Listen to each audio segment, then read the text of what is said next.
everybody. Welcome back to Of Stone and Clay. This is episode 73. We are here with the lovely Katie Owen. She, I found her on the internet, not on Craigslist, but I found her. She was on a podcast that I was on, The Mind's Gym, with Brandon Bickmore. I was on his podcast like 4 years ago.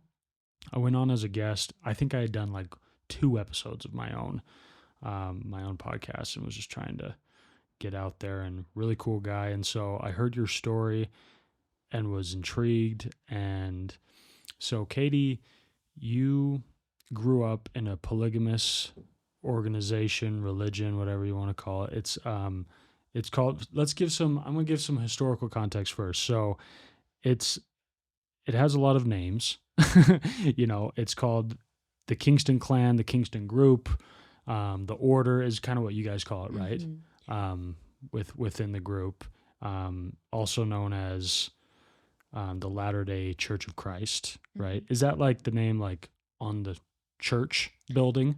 Yeah. So the church building, we didn't really have the name up there. Okay. But that's what the church was It's just called. kind of a nondescript building. Yeah. Okay. Yep. So they had it different. You could be a part of the group and not a part of the church, but you couldn't be a part of the church unless you're part of the group. Oh, interesting. So the church and the group were like kind of separate things.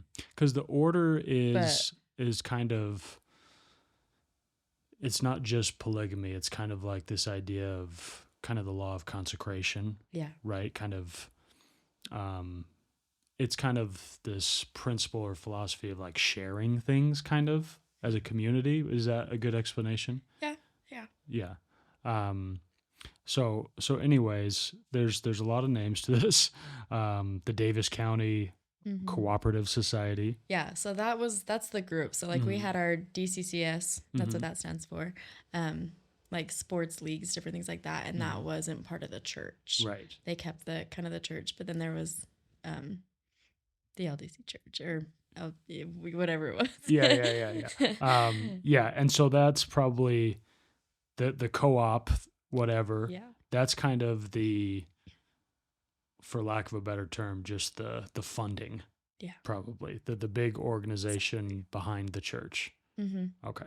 Gotcha. So yeah, it's funny. I was thinking, so I was a history major in college, and I actually wrote like a 30-page paper on the FLDS church. And so I got really interested in the history of polygamy, and I actually went down to Colorado City one time and just kind of explored. And they don't love explorers, by the way. No.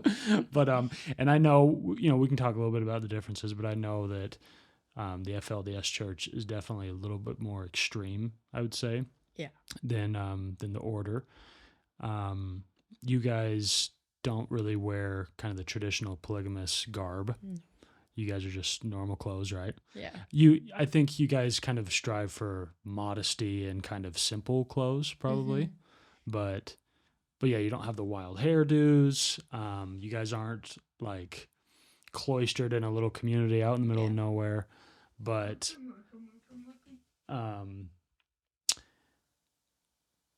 you guys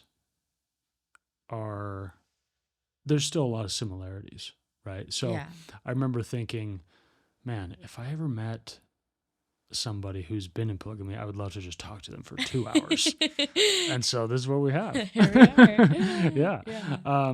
Okay, so my first question is, no, not my first question. My first caveat, I want to say the whole point of this episode, like, I know you left the religion, you left the community, the order, whatever, but I don't think you're here to talk negatively about them necessarily, or to talk about how bitter you are, or to spread any, of your own doctrine, but rather to just tell your story. Exactly. Right. And I think within any religion, any group, organization, there's people that take it to the extreme, the zealots, and there's people that, it's a whole spectrum, right? I'm a member of the LDS church, And, you know, it's definitely different, but there's a spectrum of members. Some are super, super active, some are barely active, Mm-hmm. some used to be members, some maybe take some of the doctrine to the extreme. That's just how religion is. So I'm just grateful you're here and can kind of tell your story. Thank you. Yeah. So, yeah, why don't you tell me a little bit about what was it like growing up in a community like that? Was it, I know you guys are based out in West Valley, right? Kind of all over the Salt Lake Valley. Okay. Yeah. Um, are the Bountiful is where it started. right, right. Are the Mm-hmm. communities like if I go to like where you lived, are like all the surrounding houses members, or are you guys kind of all over? Mm-mm. No, for the longest time when we moved up, the closest like order neighbor was probably about a 5-minute drive. Okay. Yeah. Are there some little neighborhoods that like a ton of the houses are? There are, Yeah. yeah. I know there's a lot of like families where like a guy that has multiple wives, they do like to get him kind of closer, but then there's also families where they're all over the place. Yeah. So it's definitely, um, yeah, they're definitely all over the Gotcha. Gotcha. place. So I know you guys, do most members end up going to these charter schools? Yeah. Yeah. So they actually have a private elementary school, Mm-hmm. and then they have a charter high school, Okay. junior high and high school. Okay. Um, Before they did that, like the first year that the charter school was Vanguard Academy, the first year that Vanguard was a school, I was in ninth grade. Is that the high school? At the high school. Yep. So I had gone from their private school to the charter school that they own. Okay. Before they had that open, then I know a lot of families did like try to keep their kids in same. So there was like multiple order families that would go to the same high schools just to have that for their kids. Mhm. But now pretty much everybody goes to Okay. the order. Is there ever like a random outsider that'll go to the school? Yeah, when Yeah. they first started, it wasn't, but there are now. Okay. Mhm. Was there when you were there? No, Not a soul. there were teachers that weren't a part of the group. Okay. But Was that kind there of were weird? students. It was weird at first, Yeah. but I just kind of got used to it. It was Yeah. just like, oh, cool. Yeah. So is the order, are they strict and weird about like media consumption? Yeah. Yeah, what's kind of the rules or commandments, or what are you kind of taught growing up about consuming media? Because I know so many of these polygamous groups, they're very isolated and very like don't use the internet very much, don't watch TV. Like what's kind of your experience growing up with that? For that, it was more like the parents kind of set the rules for that. Where the group itself, they would get up and be like, different people would get up in church and would tell people like try and keep that away from your kids because it has such a big impact and it's a kind of just a not a very good influence. So they did teach that, which I agree with that. There was a lot of stuff, even with like my daughter, like there's a lot of stuff where I'm like, even not being a part of the group, I wouldn't want her to, Media is wild. turn her life to that. So that's totally understandable. But for my family specifically, like I didn't get a phone till I was 16. And then when I did, like I started to get my little like social media stuff and Snapchat and Instagram and Facebook, different things that I started to mess around with, being a teenager. I was like, this is so cool. I have more freedom. Right. Then my dad specifically like would ask for passwords, even to like my phone. And so for me, it was like, I don't mind giving them to him because there's nothing to hide. Yeah. But there's definitely things on there where I'm like, oh shoot, I know my dad has this, so I need to, be super careful. Yeah, having your dad know your Snap passwords. Yeah. Yep. So there were definitely things where I'm like, would go through like who I was following and be like, my dad wouldn't approve of that. My dad wouldn't want me to follow this person, like all that stuff, and would kind of change it when I knew that he had that. But I don't feel like it was something that he was like constantly on and going and searching. Right. It was just like if he had a concern or noticed something with me, then he would check it out. Okay, yeah. Did you grow up with multiple mothers? I did not. Okay. No. My dad, my parents, my dad and mom, they really wanted another wife in the family. And there was one person specifically where, like, growing up, my mom would be like, yeah, we were so sure about her, but then she ended up leaving the group. Okay. And they feel like that's why he didn't. Mm-hmm. But it's also really interesting the way that they do it, because, like, if you're not directed to by the Lord, if it's not approved by the leader, different things, then you don't. So there's some people who have 7, 15 wives, and there's some people who have 2 or none, or just one, you know, like. So is your dad pressured to get another wife? No. Or is he like looked down on a little bit, like, hey, yeah, I mean, he's a good guy, but he just has one wife? Yeah, I have heard that a little bit, even growing up there. I mean, I had some of my cousins and friends that would be like, yeah, your dad's not going to make it to the highest degree in heaven because he only has one wife, and that, like, her, because it's like, my dad's amazing. I love my dad, and I looked up to him, you know, growing up and everything. So I can only pull one woman. What a yeah. So I did ask my parents about that. I, like, came home from school one time, was like, yeah, this person said this, and my mom was like, she said that they kind of had the same thing. People would tell them that, and so they would talk to the leader, and the leader was like, to be honest, like, you guys in a way are living polygamy better than some of the people who actually have 2 wives, because of the willingness and the way that they're going about it. And it is like, they're really, really big on directed marriages. So if there's somebody who's not directed to live polygamy and they don't, but then there's somebody who's not directed to live polygamy and they do, then the one that's not doing it is doing the right thing, because they weren't directed to. So that's kind of how it was. Yeah, that's interesting. At least what I was told growing up. Yeah. So that's got to feel kind of weird. You're in this polygamous community, but your family isn't really polygamous, right? Yeah, so my mom's dad had 2 wives. His first wife ended up leaving, and my dad's dad had 3 wives. So they both grew up in it. And then... So do you have, like, a bunch of grandparents, I guess? Yeah. Yeah. You have, like, multiple grandmas? Okay, interesting. Yep. It was... like, when I was really little, then it was like, oh yeah, grandma, and, you know, I would see them.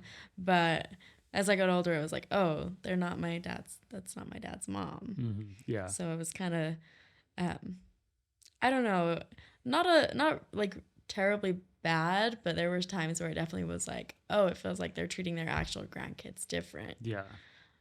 But yeah, that's got to be, to me, when I've read about polygamy and stuff, my biggest question is, like, how could people feel like it's fair? Because I feel like if a guy has, let's say, 4 wives, what are the odds he kind of loves them equally and spends equal time with them, treats them equally? Like, what was your, like, experience seeing that in the community? I'm sure you had a million aunts and uncles and cousins and people you were close with that practiced it. Did you feel like it was, because in my mind, when I think about a polygamous community, I think, of course, there's a lot of love, there's a lot of family, but I feel like there's probably a lot of drama. Oh, yeah. Like, a lot of drama. Definitely a lot of drama. Yeah. Yeah. Yeah. With mine specifically, like, when I got engaged, then we have, like, a finalization meeting with the leader to just finalize it. So in that, then my sister wife, she had just had her 4th kid. Her baby was maybe around a month old, a couple months old. And so she had her baby with her there. And the leader, he asked her if having this child changed her love for any of the other kids. And she was like, of course it doesn't. It didn't, you know, she still loves those other kids, and now she's just gaining love for this one. And that was how he explained it with adding another wife. It doesn't change love for that. It just adds this. Yeah, ideally. Yeah. So it definitely, that's how it felt for the most part. It didn't feel like he loved me any less, and I mean, I can't talk for her. Sure. But I do know there were struggles with them. There were struggles with me going through it, where it was like, well, I even would, like, mention sometimes, like, I wish I was her because of the way that I saw he was treating her. Yeah. But I also feel like in those times where I would be like, I wish I was her, it was, I wasn't really looking at how much I was getting. Yeah. I was being really negative towards it. And that, like, that's totally on me. but there's some families where it's like everybody knows who the favorite is in that family. Everybody knows who the favorite is in this family. Some of the ones like with me and there were only two of us. Then I feel like it was pretty simple compared to what I saw. Did you guys live under one roof? No. Okay. Mm-mm. Some families do, some families didn't. Right. Yeah, so it was. So did your husband kind of hop around?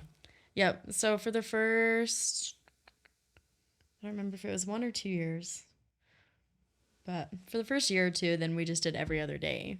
Okay. And then after and that. And he basically lived in both houses? Yeah. He had stuff in my house. He had stuff at her house. There were times where he would like get up in church and be like, crap, I don't have my black belt. I only have my brown one. So we'd call, the other house, be like, will you bring my black belt? So, he had stuff at both houses. He was living there. After a while, then he did, he was like, I don't know if I want to do this every other thing because it doesn't really feel like I'm living at either house. Like he was jumping around a lot. Mm-hmm. So we did kind of switch up the schedule and started doing like weekends, and then would switch it up throughout the day, and then he would have kind like of a wherever joint custody. Yeah. that's kind of what it's like. Yeah, wow, that's interesting. Yeah. Okay, talk to me a little bit about dating. Like from what I've read, tell me if I'm mistaken, like growing up, you don't really date. No. You basically wait till you're kind of age. You're 18 and basically you're marryable. and then you start kind of entertaining guys that want to marry you, right? So is that correct? Yeah. Okay. Mm-hmm. So that's got to be so weird. I mean, here's the thing. No matter how you grow up, it just feels normal, right? Exactly. It's probably interesting now that you're kind of outside. You kind of have two perspectives now. Mm-hmm. But yeah, growing up, like having crushes on guys, thinking a guy's cute, you just don't, your brain doesn't think, oh, I'm going to do something about this, right? Yeah. Mm-hmm. Because is there some sneaky dating going on? Yeah. Did you do any sneaky dating? I did not. Really? Yeah. We can cut this out. Nope. I was. Were you tempted, or it just wasn't really on your radar? Not really. It just it wasn't really something that crossed my mind. Like when I, if I started like have a crush on somebody, mm-hmm. then it was more like, oh, maybe I'll marry this guy. Yeah, like, oh, I should pray about this, see if I get direction on them, see if there's something there, or if there's supposed to be a choice. And some of them did end up coming forward when I was a couple years older, and some of them didn't. And it was just kind of like something that passed. Yeah. So, yeah. That's crazy. So, was your husband the first guy you like ever kissed? Yes. Wow. And were you 18? Yeah. Okay, wow. It was about 2 weeks after my 18th birthday that's when I got married. First kiss on my wedding day. Wow. Right there at the ceremony. Was that really awkward? And yeah. Or were you excited? There was a lot of everything going on inside. Yeah, I bet. Like, yeah. I mean, listen, like in the community I'm in, we believe in trying to abstain from sexual relations until marriage.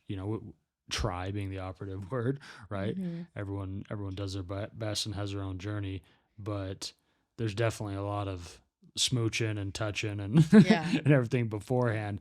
So I can't imagine kind of the level of, you're going from 0 to 100, mm-hmm. right? You're going from never really touched a guy probably to like, okay, let's consummate this. Is that healthy? Is that weird? It's very weird.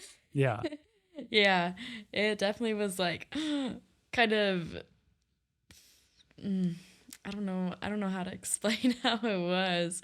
I honestly like remember standing up there at the ceremony of my wedding and it was like, whoa, I'm gonna kiss him, and then even having like his first wife there, like it was just really awkward. Yeah. And in the moment, like I feel like I just kind of went numb and I don't even like remember the first kiss. Yeah. It was just kind of like, oh, okay, it's done. It happened. Do you do a little polygamy honeymoon? Yeah, me and my husband, we went to Turks and Caicos. Like it's nothing different. We just we didn't do anything with like the three of us. Yeah. which I know a lot of people have a question. They're like, do you guys do anything to 3? I know some families do, or that I've heard, Yeah. but for us specifically, we didn't. Like, it was Mhm. just me and my husband. Yeah. Wow. That's cool. Okay, this is a wild question. Do you feel like because like I said, I'm sure there's a decent amount of drama in the community, Mhm. right? Do you feel like because some of these men have so many wives, do you feel like in their heads that gives them not a green light, but maybe makes them feel like, well, if I cheated and kind of did something extra with somebody else, it's really not a big deal because I'm not being loyal to one person anyway. Is there much of that in the community? Are you meaning like if they cheated with somebody that they weren't married to? Yeah, just infidelity, I guess. I don't think so. Yeah, Growing up, I mean, if there was, it was kept very, very yeah, quiet. hmm Most everything like that, like I know that there's multiple stories that I've heard growing up of people that um, would do stuff like that before they were ever married. yeah. After they got married, I don't feel like there was. There's definitely some stories that I've heard where it's like, oh yeah, no, this happened and this happened, but it wasn't anything like where they would go and cheat, Yeah. especially if they had multiple wives. Right. Yeah, I guess you don't have time. Yeah. Is If you found the time, I don't know where. right. How big is the community? Um, So I read that there was about 3,500 members. Does that feel a couple accurate? thousand. Yeah. Yeah. How many would you say? You keep mentioning people that have left. Mm-hmm. How many would you say are like ex-members? Oh, I don't know. Is it? Do you know a lot personally? Do I know a lot personally? Yeah. Not really. I do. Mhm. Yeah. I mean, I have quite a few cousins that have left. Mhm. I still keep contact with a few people that have left, but I also tried to distance myself from a lot of it. Mhm. When I like very very first left, then I did get kind of in with a rough crowd that had also left because Mhm. that's who I knew. Yeah. Now like my roommate, the people I live with, the majority of the people that I hang out with and do stuff with on my free time, none of them are order members. Right. Because when I did get with them, this group that had left, then it was like I had my parents and my family in one ear telling me all this crap Mhm. about these people, Yeah. but then I had these people that left that were so angry and bitter towards the order. Yeah. And it just got to the point where I'm like, I don't know who I believe. I don't know who I want to believe. I don't agree with these guys and I don't agree with these guys. So it's kind of like take a step back. I don't want any association. There was a while where I didn't associate with either, where it was like, the only association I'm going to do with any of them is like communication with my ex-husband for my daughter. Right. So yeah, I do. I know quite a few that have left. Like I know them personally and I've talked to them and hang out. And now, even now that it's been a while, then I'm like, okay, yeah, I feel like I'm pretty steady and pretty like in my ground, I guess, where You're just where I can hang out established with in them. what you believe in. Yeah. Where I can hang out with the ex members, even if they do talk crap about the order or go, to my parents' house, and even if they do say stuff, which most of the time they don't. Sure. Like, Yeah. But Yeah. Interesting. Okay. Let's rewind a little bit. So, talk to me about when you first started. Your when did you first start having guys come forward and being like, "Yo, I'm trying to marry you"? Because don't they believe like that they want you to be 18, but they'll start earlier, right? They just won't marry you till you're 18. Yeah. So you actually, there's a lot of people who get married before 18, just not as second wives. Oh, okay. Like you got to be a first wife. Yeah. Interesting. If you're a first wife, then you can get married younger. Because what's the legal age in Utah? Is it 16? 16. Okay. So there's a lot of people now that are waiting till they're 18, even if they're not a first, or even if they're not a second wife. Yeah. But I know, like, I have friends that my age that have like 5 kids now because they Yeah. got married at 16 and started having kids. Right, I'm like, right. whoa, Yeah. that's so crazy. So the 18 thing, it was mainly like when, like if you're not a first wife. But for me, when the guys like start coming forward on us, then they have to go through like your parents and stuff. So my dad, I actually didn't want to know who came forward on me until I was like 17. Okay. And you start to pick up hints. I mean, we've had like the order dances. We have tons of order functions. So Yeah. like there were people where I'm like, there's no way this guy hasn't come forward on me. Yeah, yeah. Just the signs that So he's when giving. you say come forward, does that mean they basically go and talk to your dad? Yeah. Okay. Just kind of like presenting themselves as a choice in marriage. Okay. It's kind of like, it's almost like you're living in like the 1700s and it's all very like formal and like nothing happens until you get married. Yeah. Yeah. Yeah. So were there guys coming forward when you were really young? You just weren't hearing about it? Yeah. So I think the first one for me was I was 14 Mm-hmm. and he was already married. But then like my dad was like, she's 14, hold off. Yeah. But even like 15, 16, I was like, I'm pretty sure this guy has come forward on me. Yeah. Was he quite a bit older? Yeah. Yeah. How old was he? I don't know how old he was exactly, but he had a daughter that was 2 years younger than me. Oh, wow. So he's probably in his 30s at least? Yeah. So that's got to be a little weird feeling like some guy in his mid-30s has kind of got his eye on a 14-year-old. Yeah. Like it's not like I know a lot of like, you know, in the FLDS church and stuff, there's a lot of like kind of, you know, they call them child brides, you know, a lot of girls married underage and a lot of kind of illegal stuff going on. And so it sounds like it's not as bad, but there's still kind of some questionable stuff going on, you know? Now that you've left, what are your thoughts on not necessarily the macro of your thoughts on polygamy? That's a whole other question, but just your thoughts on the appropriateness of kind of an older guy, even if you don't get married at 14, but having his eye on a 14-year-old and saying like, yeah, I want to marry you in a year or two. What are your thoughts on that? It's yeah. It definitely puts some knots in my stomach, especially like I have a daughter where like thinking of that, it's like, ugh. I mean, when I was 14, then, you know, of course I was like, oh yeah, I'm old enough. I'm, you know, like you feel like that's you're the older culture. than you are. That's what you're used to. Yeah. Yeah. So it's definitely something where I'm just kind of like, no. Yeah. She's off limits until she's 18 type of feeling. Yeah. It's definitely scary. Yeah. Looking back, it's just like, whoa, like it was so normal to me. And even me at 14, like at 14, I didn't realize that it was happening. But when I got older, it was like, oh yeah, cool. Somebody, you know, came forward when I was 14 type of things, or talked to my parents when I was 14. They didn't talk to me till I was 17. But looking back on it, it's like 14's still a baby. Holy cow. Yeah. Well, and it's just like I don't want to throw this word around, but it feels borderline like pedophilic.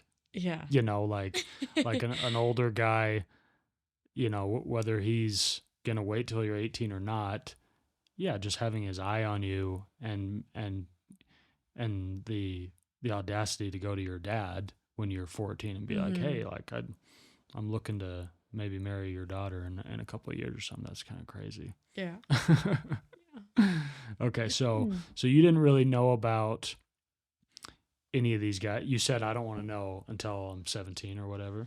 Yeah, so I mean I went through like a phase when I don't know, I was 15 or 16 where it was like I want to know, Dad, can I know? And I don't, like, all families didn't do it this way, but my dad specifically, he liked to wait until there were a couple choices or quite a few choices. He would say, like, I don't want to tell you, like, the first person that comes forward and have it the only person, then have you gain a crush on them and think it's them, and then be like, I've had this direction. Yeah. He liked to have a choice, which I really liked. So I would like ask my dad, like, can I know who came forward yet? And he's like, I don't think it's time. And then, you know, a little bit later I'd be like, can I know who came forward? And he's like, no. And at this point I was like already asking him, I'm like, did this person, like straight up asking him names, did this person come forward? And he would just kind of like smile. And I'm like, okay. But I think I wish someone would come forward on me. I'm just out here doing all the work. I got no one getting direction for me. Yeah. Yeah, a couple weeks before my 17th birthday, then my dad came to me and he's like, okay, do you want to know who they are? Yeah. And I was like, no. And he was like, what? You were like, I've been asking the last little while, you know? And I'm like, yeah, I just don't want to get married anymore. He was like, what? Like ever? And I'm like, at least not right now. Yeah. I just don't want to know. And I think in that time, like I was just kind of like, I don't want, like I had already figured out who they were and he would come forward on me. Yeah. But I didn't want like I didn't want it to be like, I don't know what the word I'm looking for, but like be verified. I didn't want it to be like, oh, okay, like now I know for sure that they have. Because before it was just kind of like, oh yeah, I'm pretty sure it is. So he would like ask me, do you want to know who they are? And I'm like, no, it's fine. And then, you know, a week later to come back and be like, are you ready to know who they are? And I'm like, no. Finally, like just after, I don't remember if it was on my birthday or a week later, but it was really close to my 17th birthday. Then he came and he was like, I think you should know who they are. And I was like, okay. And so like I went and sat in his office. It was just a home office. I went and sat in his office. He listed probably 7 guys and I was like sitting there and then he just like started laughing. He goes, you seem disappointed. And I was like, I just don't care that any of them came forward on me. So yeah, were you bummed that there were was there anyone you were bummed that didn't come forward? No, not really. I really was. I mean, there were people on the list that I was pretty good friends with, that I worked with. There were different people where I'm like, yeah, like I wouldn't have minded marrying them. But I think just like the state of mind that I was in at that time, like I just really was just like, I have no interest in getting married right now. Which that went away pretty fast. But yeah. So what happens if and maybe this doesn't happen a ton, but what happens if you're a girl and for whatever reason, just guys aren't coming forward? Do the leaders try to be like, hey, let's get somebody to go forward for this girl. She's not getting many looks. Yeah, kind of. I know, like I said, there's a lot of things that different families do different ways, but they do a lot with like dance cards. Dance cards. Where what's like a dance card? the dads will kind of communicate. Okay. So like, if my dad felt like somebody should be on my dance card, we had monthly order dances. It was funny. Me and my cousins always called it the order's way of speed dating. Yeah.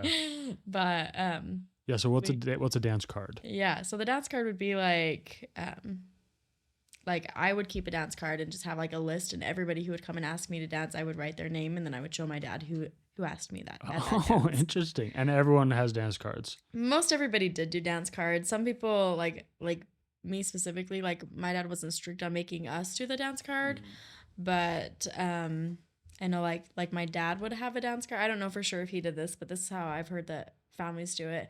But like my dad would have a dance card for me and who he thinks should be asking me to dance.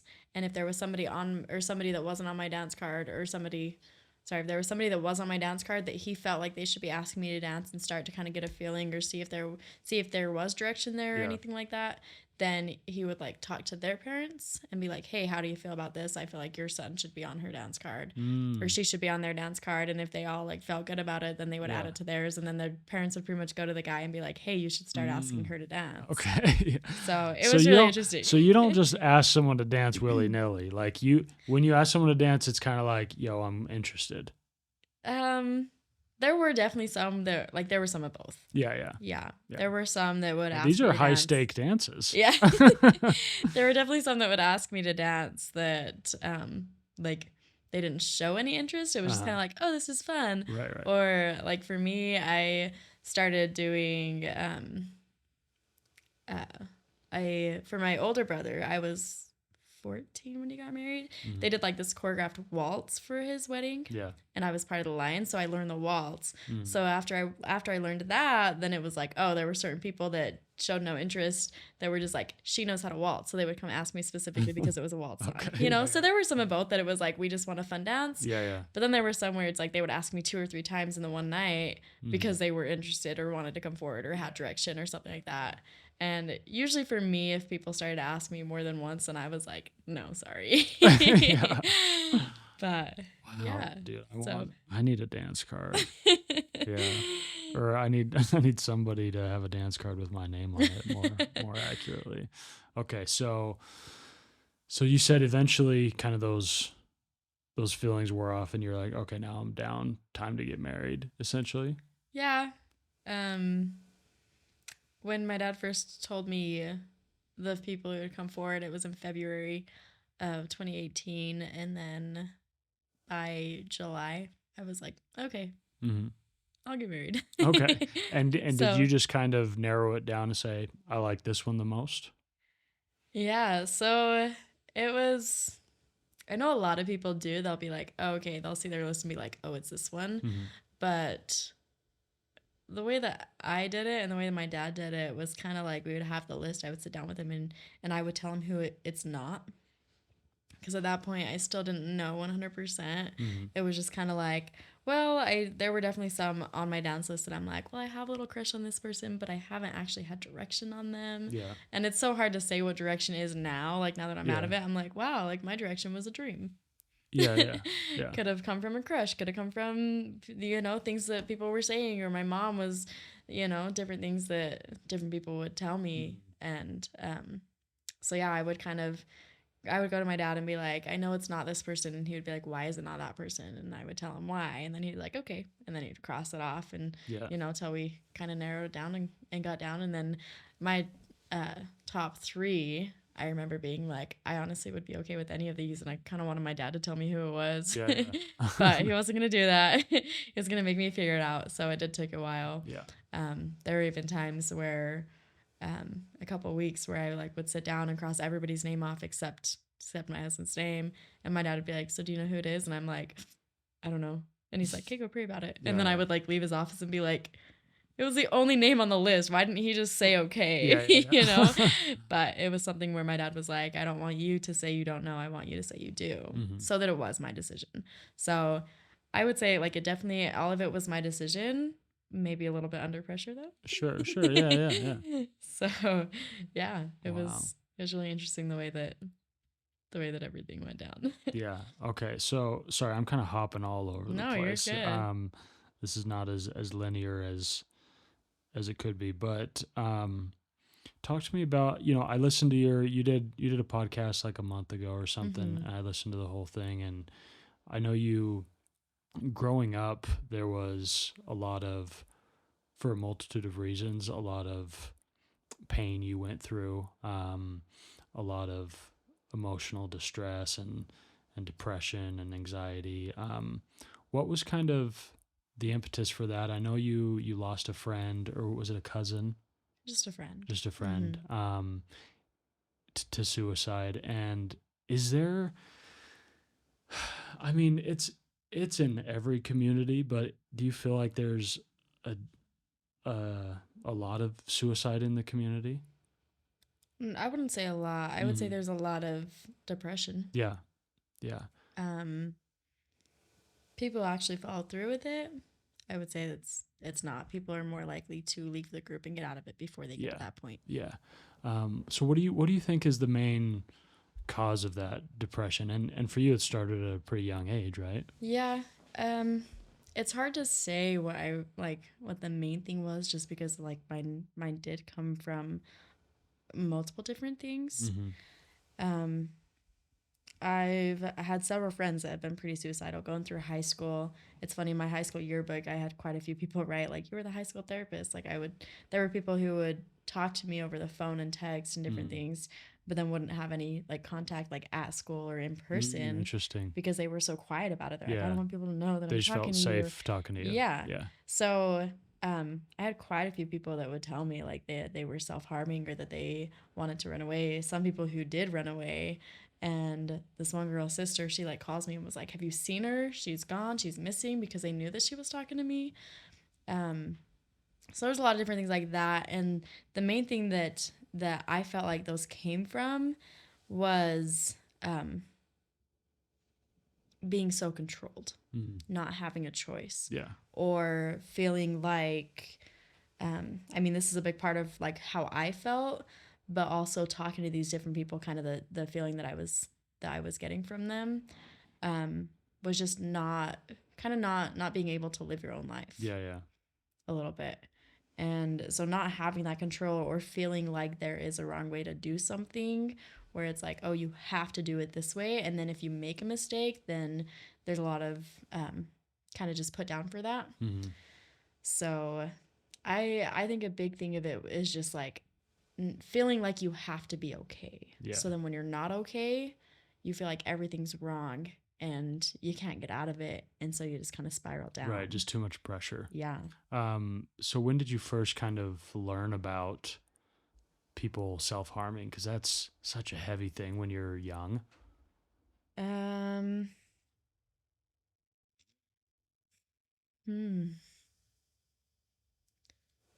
first time I learned about self-harming, oh man, I was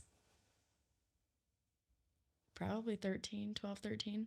Mm-hmm. Was Just it really early teenage. somebody close to you that was doing it? Just a good friend from school. Uh-huh. Yeah. Yeah. I remember it was so random. She like sent me a picture one night. Oh, wow. And I was like, what the heck? She Yeah.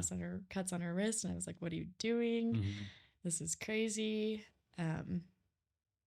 That was the first time that it was like, oh, whoa, this actually happens in the group. Yeah. Because there was a lot of stuff being taught in the church and in school and different things where it was like, we don't do this, and we don't do this, and we don't do this, and we don't do this, type of thing. So then when you do hear about that happening in the group, it's really like kind of eye-opening and heartbreaking, where it's like, this does happen in the group. Yeah. We know it shouldn't, but it does. Right. So. Yeah. And was that something you ever struggled with? Oh, yeah. Yeah. So when did, like, it's crazy how growing up, like, you hear about something like that and you're like, wow, that could never be me, you know? Mm-hmm. And then, it just, things happen. It's like people that get really deep into drugs. It's like growing up, they never think, oh, I'll be a junkie one day. Oh, yeah. But so how did that, were you already at 13? Were you already kind of going through a tough time? Yeah. Yeah. Mm-hmm. It was, I mean, when I was 12 was when my friend had taken her life. Mm-hmm. Was she 12? She was 13. Wow. I was 12. She was 13. Yeah. That's so young. Yeah. That's crazy. Yeah. So, yeah, it was definitely a hard time, but even at that point, I didn't really think of that as an option. Mm-hmm. It was just kind of like, that didn't happen. Man, it's so crazy. Yeah,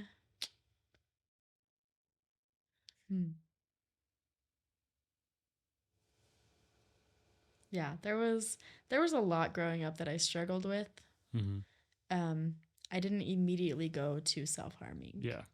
It wasn't, for me, it was more like, it was, everything was internal. Mm-hmm. Like everything just kind of hurt inside. It was just bottled up. And and I started getting sick a lot. Like I would physically get sick. I would get strep throat every couple of weeks. I got hit with like mono. I started getting really sick, which was weird because I didn't used to get sick. Yeah, you were just breaking down. But, and then it just started like one thing after another. It seemed like I was sick. And even like my mom, she's like, you were always sick. And I'm like, I know. And me personally, I feel like that was a lot of the internal and emotional pain that I was going through that was just kind of beating up my body. Yeah. So in a way you could say that was self-harming because I wasn't taking care of it. Yeah. But yeah, the point that I started like cutting was when it hurt so bad to feel the pain that I had no idea where it was coming from. Yeah. And at that age, it's so hard to understand your feelings. Oh, yeah. Like, it's hard enough now. Exactly. As an feelings adult. are a weird thing. Yeah. But when you're that young, you don't have the words for it. You don't have the experience to draw back on and be like, oh, I felt this before. You don't have like, you know, you don't have the foresight to be like, I can get out of this. You Yeah. just know I'm in hell right now. Mm-hmm. Yeah. Yeah. Yeah. That definitely was a point where I was like, I thought I hit rock bottom, and then I found out that rock bottom had a basement. Oh This yeah. is fun. Yeah, there's So always yeah, lower. there's Yeah. always lower. Um, yeah, I don't even know how old I was. It was early teens. Mm-hmm. Um, I think the point where I actually started really self-harming was probably between 14 and 15. Mm-hmm. I don't know. Like I said, I was pretty young with all of it and going Yeah. through so many things. It's really hard to kind of pinpoint a lot of times, especially where a lot of it I feel like I wasn't all the way there. Where it was just kind of like I was just making really like impulsive decisions. It was just kind of like on like in the moment on the spot, not really looking at life, not really caring about any of it. So having so many of those points, it's like, man, when was everything? Yeah, totally. You know? It's so okay, I want you to tell me how correct I am. So I've gone out with girls and met a lot of people that have struggled with cutting, and I've had some of them try to explain it to me, but to me, obviously I've never struggled with it. It's never been something that's crossed my mind, but to me, the reason for it would be just this escape, because you don't want to feel the emotional pain, so you want to feel physical pain because that'll distract you at the time. And it's also probably a bit of control. It's something you can control. You're not trying to kill yourself, but you're trying to kind of get close. Yeah. Right? You're trying to inflict pain and then hide it, make it go away. Is that accurate? Is that kind of yeah.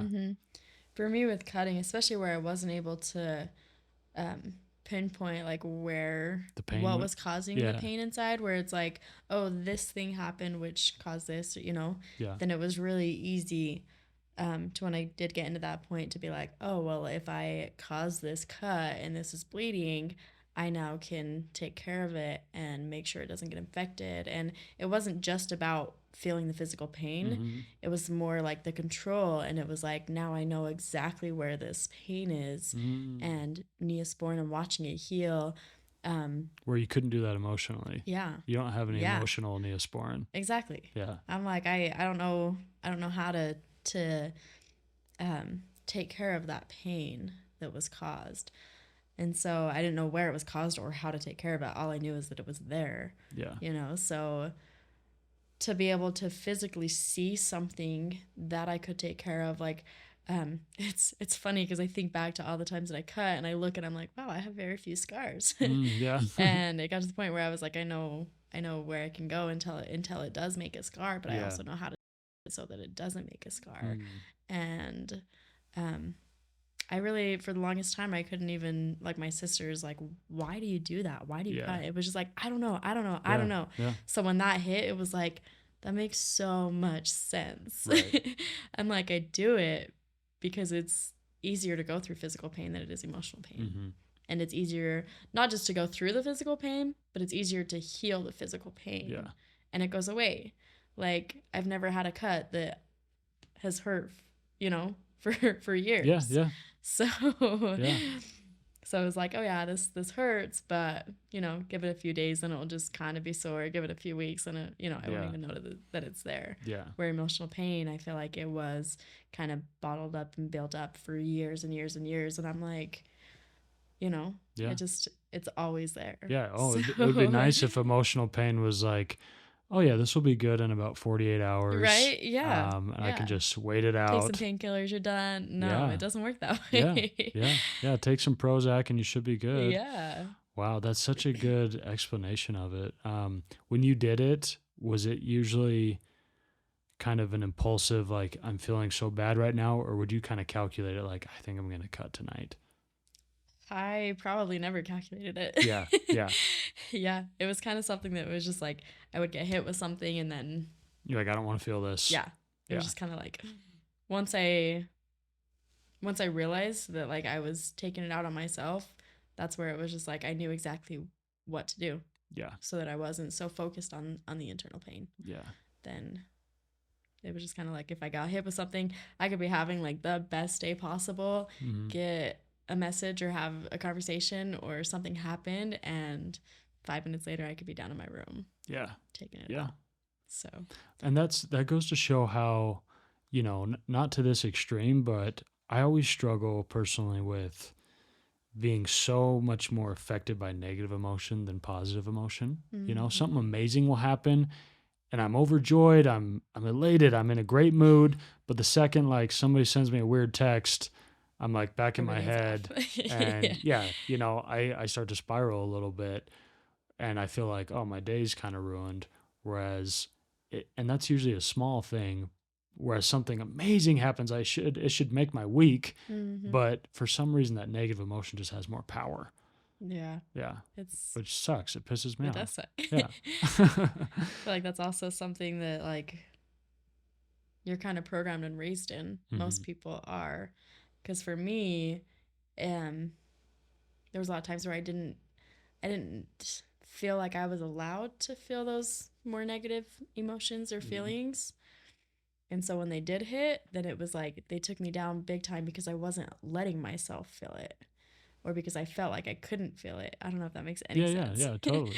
Where it's like I always have to be so happy. I always have to be this. So that joyful, even if it was something super exciting or super fun or anything that happened, because I feel like I'm always feeling that when something negative does hit, even if it is something small, then it's like takes me down and then I start to be like, oh, I can't feel this way, but then that spirals down even more. So for me personally, I feel like that's one of the reasons why the negative did impact me so much is because it's like, oh, I can't feel this. Usually it was like it would hit me, I would go down, I would be in my room and cut, and then I would, hide it. And it was just like, okay, everything's all good again. So I'd mask it. Yeah. So even though like that negative thing would like take me down deep, it was like, oh, I'm not allowed to be in here. But even at that, when as soon as you start masking it, it's not the same as when you were really in that joyful state. Yeah. So do you feel like in the order there wasn't a lot of openness to talk about depression or anxiety or the kind of these darker things? yeah, for the longest time there wasn't. They definitely the leader started taking it a lot more serious, I feel like. And maybe they were, and I don't know. Yeah. But from what I've seen, it was kind of like everything was pushed under the rug. Don't talk to you. Like my mom almost wasn't even gonna let me go to my friend's funeral because it was a suicide funeral. Oh, like so it was last minute, 20 minutes before she was like, oh yeah, you can go. Yeah. Wow. So what was her reasoning behind that? Just because it was so frowned upon and she didn't want. I don't know. I honestly never talked to her about that. Yeah. Wow. So, but probably just didn't want that idea to be in your head that was an okay thing to do, I guess. Yeah. Yeah. I honestly feel like it was a lot more like going to the funeral to a lot of people was like supporting her. And that was something that they didn't want. Or not supporting her, but supporting her decisions. Yeah. But I ended up going. There were quite a few people there. Very few kids. Yeah. Interesting. Which I thought was really interesting. A couple years later, when I was 14, then there was a young boy who had died in a car accident, and it was probably one of the biggest funerals that I had ever seen in the order. Yeah.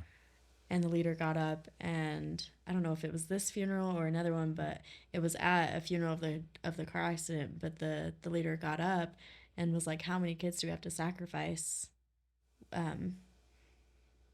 before we learn that we, to make sure our kids are buckled and in their proper seats and everything before we start driving on this stuff. And like I said, I don't remember if it was that kid's funeral or another one. There were a couple kids that had passed in car accidents. And so we got that. And my first thought when he said that at the funeral was, why wasn't something like that said at this girl's funeral? Yeah. How many lives do you have to sacrifice? Being in the group, they were like people leaving was like they were sacrificing lives. So even if the person, you know, didn't get to the point where they were going to take their life, they were leaving the group. Yeah. So in the group, I was sitting there like, how many lives are we going to sacrifice till we realize how big this is and how serious it is? You know, I understand like keeping it quiet, but I don't agree with it. Like, keep it quiet. Don't let those kids get in that mindset, stuff like that, because it is a really serious thing. And for me, I like when people would joke around about it, it made me really upset. I was like, that's not a joke. Right. That's probably one of my biggest things in high school, when people would like joke about it, or they'd be like, why are you even alive? I'm like, you never say that to somebody, because you don't know when somebody's has a mask. You don't know. Like, it just bugged me so bad. But that's just something like on my mind, where it's just like, how many lives do you sacrifice before you realize how serious depression is and how much it's affecting so many kids. Yeah. I felt like because it was so quiet, when it did become a bigger thing with somebody, like with a specific person, because everybody tried to keep it so quiet, it just made all the kids who felt like that feel like they couldn't speak. Yeah. Yeah. And I mean, that's where I was. It was like, oh, I can't feel that way. I can't feel that way. And I remember the first time my mom like had found out that I had cut, she literally like, she asked me to show her my wrists and my legs and my stomach and everything. And she's like, how long have you been doing this? And I'm like, about a year. Yeah. And she's like, what? You know, because I didn't feel like I was able to even talk to anybody about it. Yeah. So yeah, that's gotta be like to feel like being depressed is like not okay. Like, it's illegal. Like, maybe I won't get in trouble, but people are going to be disappointed. I'm going to get scolded, or they're just going to be like, no, you're fine. Like, we don't need to talk about this. That's just going to bottle everything up and make it worse. Yeah. So how long did this, did the cutting continue for you? Oh man. Years. Mm-hmm. Quite a few years, even into my marriage, even after I had my daughter. Mm-hmm. My daughter just turned 2 last year, so it's been a while. Like, there's definitely points where I'm like, this is so cool, I've gone 6 months, this is so cool, it's been almost 9 months. Yeah. And then something would happen, I'd kind of fall back and would cut, and then I'm just like, oh, I get so upset at myself. And but yeah, it lasted. It's like it's on and on, like a weird addiction almost. Yeah, all the way. Because that's how you learned how to cope. Exactly. Yeah. So definitely on and off for a while, and like as I started going through a little bit more of like a healing process, then it was just like, okay, I realize there's other ways, but there's still times where my mind just kind of shoots down, and then I fall right back into that old way and what I grew up with and what I know, because like it got me through, right? Like I made it to this point, so it got me through, so it works. But no, it doesn't work. I'm realizing that like it got me to this point, so I'm thankful that it got me through, even though it wasn't something that I'm proud of myself for. It's definitely something where I look back and I'm like, if I didn't have that, who knows if I would have, blew up inside and actually taken my life. So it's definitely something that I look about and I'm like, okay, I'm not proud of it. I don't want to keep doing it.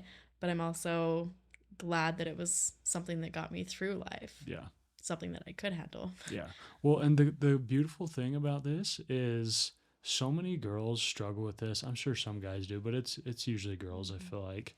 And most people that I've talked to have had a really hard time articulating why they do it, why it started. It, like you said, they're just kind of like, I don't know, I just do it. Yeah. Right?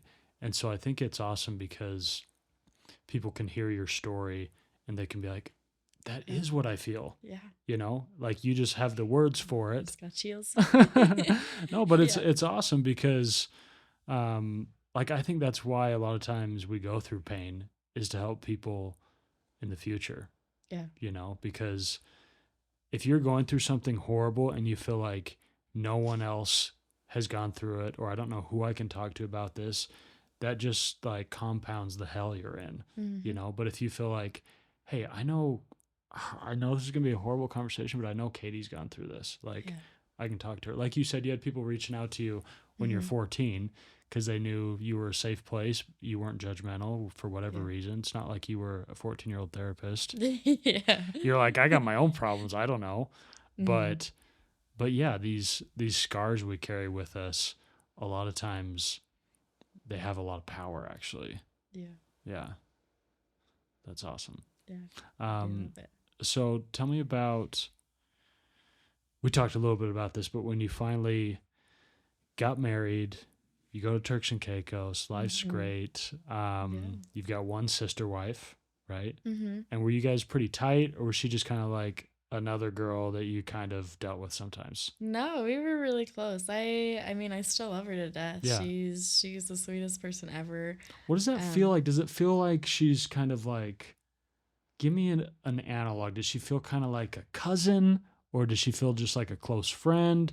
Does she feel like a sister? at first it was like a close friend, and Yeah. after a little while into it, it was like, oh yeah, she's like my sister. Like Okay. Yeah. I feel like we were able to talk. Would There you were guys talk about your relationship with your husband, or did you kind of no, not touch that? yeah, that was definitely something. For me, it was kind of like I.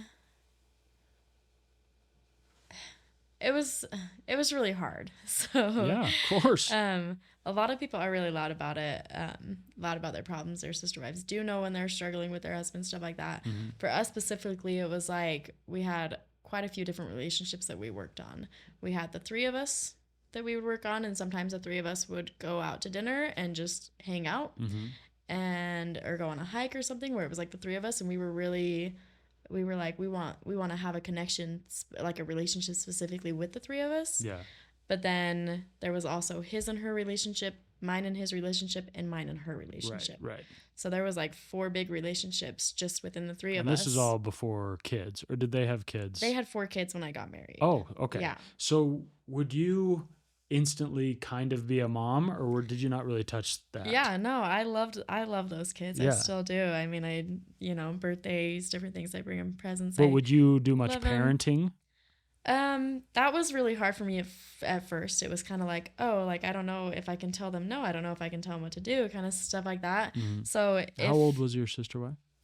she was 7 years older than me. Okay. So I was 18 when I got married. So the kids are young. Yeah. Okay. She had four kids. I believe her oldest was 6. Okay. Maybe she just turned 7 when I got married. Yeah. I think she was 6 when I got engaged. I could be wrong, but around that age. Hmm. But yeah, like I mean, there were definitely times where I would like offer to watch them. I'm like, yeah, like I'll watch your kids, where they Yeah. were like both at work or something was going on. She also did hair. Hmm. So I was going through school. When I first graduated, then I wasn't in the salon on Saturdays, but she was. And so I'm like, yeah, like bring the kids over on Saturdays when you're at work. And then when he gets off or comes home, most Saturday mornings he would plan like the Saturday morning to be with his dad and his brothers. He was the oldest of 8, Hmm. and so he would do that. So I would tell her like, yeah, bring the kids over and I'll watch them. So Yeah. it definitely, the more into my marriage, the more it was like, oh, okay, I feel comfortable. But I loved them like my kids. They were the sweetest thing ever. It's definitely like different on if I was like babysitting for her or watching the kids or anything like that, and it was just me versus like if the three of us were there. Yeah. Like if the three of us were there, then I was kind of like, okay, like this isn't my Mm. place. She's here. Yeah. But if it was like, hey, well, like I'll watch your kids for you. She usually like wouldn't ask. She was like, I feel so bad. Most of the time it was like me offering, where it's like, hey, like, yeah, like I'm bringing the kids over. I love it. I love watching them. Yeah. But if it was something where I was watching them and it was just me, then I would step in more like a mother that was like, okay. hey, you can't do that. Or Right. hey, we need to, you Yeah. know. Yeah. So do the kids view you as kind of like a stepmom sort of, or more like just kind of like an aunt or something? I'm not sure. Yeah, that's a tough. I think the younger one, so she now has 7. She had 4 when we got married. She now has 7. Yeah. And I think the younger ones, when I was part of the marriage, probably did see me that way. Mm-hmm. It's hard to say though. Maybe all of them. But even the older ones, they like understood like, oh, she's married to dad. I don't know how they felt about it. But now that I've been out, I know it's kind of an awkward place for me because she has a little boy that's about 2 months older than my little girl, and those two weren't very old before I had left. Yeah. And so even now when I go, then her little boy, like, he'll still come and give me hugs. He'll come and say hi, but he definitely, like, I wouldn't imagine that he sees me as Right. or ever had because he was so young. Right. Are you, when you go back, are you kind of viewed as this ex-member?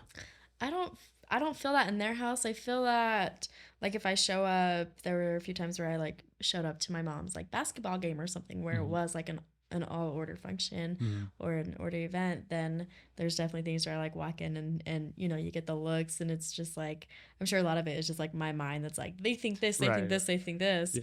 But you definitely get those judgmental looks.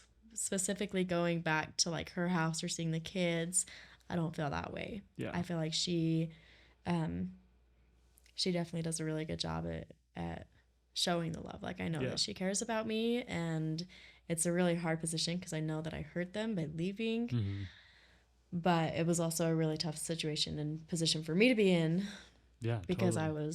I was struggling really bad internally. Yeah. So it was like I can't do that to myself, especially where I want to give my daughter everything. I can't do that unless I do give myself everything. Like, you can't give what you don't have type of thing. Yeah, yeah.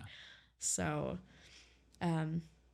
specifically going back to like my sister wives or anything, then she's just amazing. Yeah, that's awesome.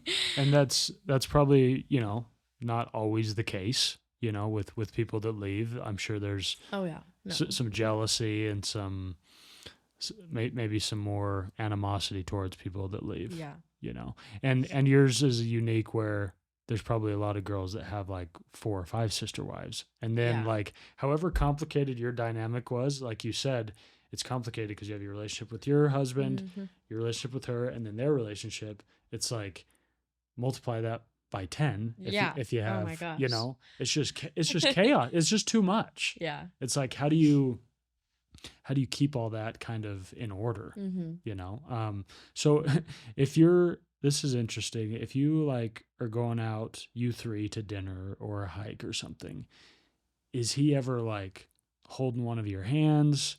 Not usually. He just is kind of, when he's with both of you, he's not touchy. Yeah, not. Okay. No. He was very like. Because to me, I'd be like, well, are you seriously touching her right now? That'd be so weird. There were times, like if we were sitting in church where he would like put his hands around both of us. Yeah, yeah.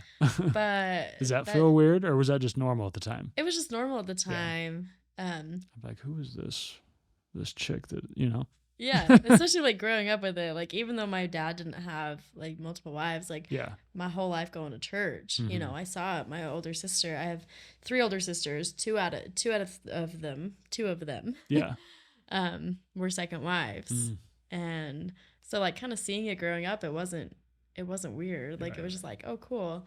But if it was like just the 3 of us and we were hanging out, then there usually wasn't any touching, any holding hands. There wasn't stuff like that. If it was like he'd like put his hand on your knee like while he's talking to you for a second, and then he'd move it. Like, it was just like little things. Right. I do remember it was pretty funny at the time. We had gone on a hike and we were all just kind of walking, and there was like this big group behind us, and we're pretty sure they were LDS. They were just kind of talking, you know, and we're just like walking in front of them. And then he like looks both of us and he goes, "Watch this, guys. It's going to be so funny." And we could like hear them, and he like reaches over and grabs both of our hands, and the entire group like went completely silent. Right. And then like my sister wife, she like started laughing and was like, "Oh, brother," and pulled her hand away. So then he like let go of both, you know. But it was, you know, little things where he's like, "Man, this will be fun. We can have fun with this situation. I want to see people's looks. I want to see how people react to this." Yeah. But most of the time, it was just kind of like if the 3 of us went out to dinner or something, he would sit on one side and the 2 of us would sit on the other side. Like, it was just, you had a nice little system going. Yeah, it was very, very calm, very chill, and it worked for the 3 of us. So yeah.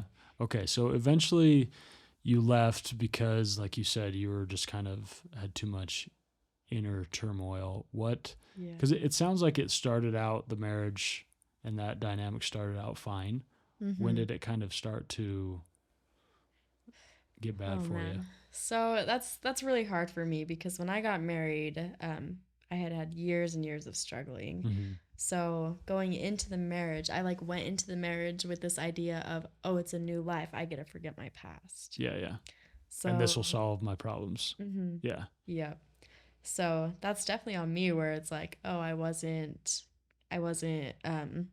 authentic or myself when I got married. Mm-hmm. Yeah, but you didn't really feel like you could be. Yeah. Yeah. Yeah. Just growing up in that, it was kind of like, oh, like I can't show that. Somewhere I felt like I couldn't show it, but I feel like when I got married, it was more like I didn't want to because I didn't know if he would think less of me or I didn't know this, especially where it's like there wasn't a whole lot that I had like opened up and told him like about my deep about my past until after 9 months to a year of being married. Yeah, yeah. And so if I would have done that when I was like I hate saying ifs, but if I would have done that when we were engaged, like right up the front before I got married, I look back and think, oh, would it have been a different path if he knew that from the start? Yeah. But where it was like, oh yeah, everything's fine, everything's perfect, all this stuff being a little bit more fake in that first year of my marriage, and then stuff coming out, and then him seeing that depressed part, because as soon as like I told him about a lot of my past and told him how much I was hurting and struggling and a lot of stuff, then it got really hard to hide it from him. What was his reaction to it? Did he have a hard time? He was really supportive. There were some stuff where he was like, whoa, I don't know what to say. Yeah. And I'm like, that's okay. I haven't known what to say for 10 years, Yeah, you know? yeah. So there were definitely some things where he didn't really know how to handle it, and I didn't know how to handle it. So for me, opening up to him for the first time was kind of like, this is going to be so nice, somebody to help me through it, somebody to talk to me, somebody that I can really open up and be vulnerable. But then, you know, time would kind of go on, and both of us would leave it unsaid. Yeah. And so it was kind of something where it was like, oh, okay, now he just knows it. You know, yeah. Nothing's being said. We're not really, as at the start, I didn't really feel like anything was being worked through. So then it was like constantly in my mind that's like, what is he thinking of me? You know, is he judging me for that? Is this or that? Or it was just a lot of stuff. Like my mind likes to race. Sure. Yeah. So, and in the midst of all this, you had a daughter, right? Yeah. How long into the marriage? I had her a couple months before my 3rd anniversary. Okay. Yeah. And what was that like? How did that, having a child, you're 3 years into your marriage, were you still in a pretty dark place? Did having your child kind of distract you for a minute, and then it definitely distracted me for a minute? Yeah. I feel like postpartum depression kind of hit when she was a couple months old. Yeah. But it was something that I was like, I can't let myself be in there for my daughter and for this, and I don't want. Part of me felt like if I allowed myself to feel that way, then I felt like I was gonna, like, I don't know how to explain this, but I didn't want it at all to feel like it was her fault, my daughter's fault. Of course. Where it was like, oh, if I let myself feel that way and people start saying postpartum depression, then that kind of puts the blame of it on having a baby. Yeah, yeah. Which I didn't like. Right. It was like, no, it's not having the baby. It's simply just like my hormones are going crazy. I need to take care of them. Yeah. Type of feeling. So I kind of fell back into my old patterns of I'm not going to let myself see that. I'm not going to let myself all this stuff or feel that. Got to a point where I got pretty dang good and not getting bugged or upset or letting myself feel kind of more of those negative emotions. Like I got really good at feeling that. I didn't realize that I wasn't showing the love and the positive ones. And so you were just kind of numbed out. Yeah. Yeah. And I didn't realize that I was doing that until my husband had come back, and he was like, I think it's awesome that you're trying so hard not to let things upset you, but you also don't love the way that you used to. You don't like, there was just a lot of different things where I was like, oh, Yeah. I thought I could, I thought I could get rid of the lower, the lower emotions, Yeah. but it doesn't work that way. Yeah. You have to have those. Yeah. So when did you start to have this idea that you might leave? Oh boy. I could think of times when I was 16, 17, 18, 19, Mhm. 20, Yeah, sure. different things. And In my, had you known people that had left? yeah. Yeah. My mom's brother left when I was pretty young. When I was 16, me and my cousin were like, hey, we want to reach out to him. Was that kind of forbidden? Yeah. Yeah. But 16 was like the first point where I was like, oh, is that an option to leave? And I started seeing different people leave in the group, but it was very, very frowned upon, very looked down, and just when people left, you just cut all ties. It was kind of like, oh, they're not a part of the family anymore. So that was definitely a fear that was keeping me in there. Yeah, It was like, because oh, I don't want to lose my you family. basically get disowned. Oh yeah. Yeah. All the way. And you like, do you feel like, because the community is small enough that probably, I don't know what the percentage, but probably so much of it is related. You have probably a million cousins, a million aunts and uncles, Oh yeah. and a million like my cousin's aunt's sister wives brother, Yeah. right? So does it feel like you're kind of related to everyone? Oh yeah. Yeah. Yeah. Yeah. And tell me if I'm wrong, but I did read that there was some controversy that there was um some marriages of people that were related. You know, Yeah. people marrying their aunts or their first cousins or something. Oh yeah. People marrying their uncles is a really common one. Ugh, that's kind of creepy. Yeah. Yeah. Yeah, that one's really common. I was very, very thankful. I think for me and my ex, it was like 5 or 6 generations back before Okay. we Yeah, met. yeah. So I'm like, Far okay, enough. this is a distance one. Yeah. Did you have But any uncles or anything come forward? um there was one of my mom's cousins that came forward. I didn't have any uncles come forward on me, but I know my sister did. Okay. A couple of my sisters did, I think. Yeah. But yeah. And at the time, it's probably not that weird Yeah. because that's just what you're used to, I guess. But now looking back, you're probably like, gross. Yeah. Right? Yeah. Yep. It's it's not a fun thought. Yeah, yeah. Okay, so these thoughts had kind of entered your mind when you were younger, but Yeah. what made you really like start to devise a plan? Like, okay, I need to somehow get out of here. You have your kid, you've been Yeah. married a few years, but you're still in hell. Yeah. It Man, it got to the point where I realized like I had gotten so low Mm-hmm. that um the thought of leaving the group really hurt Mm-hmm. because I didn't want to tear apart my daughter's family. Yeah, and you're losing all your family. Yeah. Yeah. And I kept wanting to leave, and it was like I don't want to be here anymore. I don't want to be here anymore. And growing up, whenever it was like I don't want to be here, then I always meant that as I don't want to be alive. Mm. But having my daughter was kind of like I have so much to live for. Yeah. That I do want to be alive, but I still don't want to be here. Mm-hmm. And she was a couple months old. I'd gotten to a really, really low place.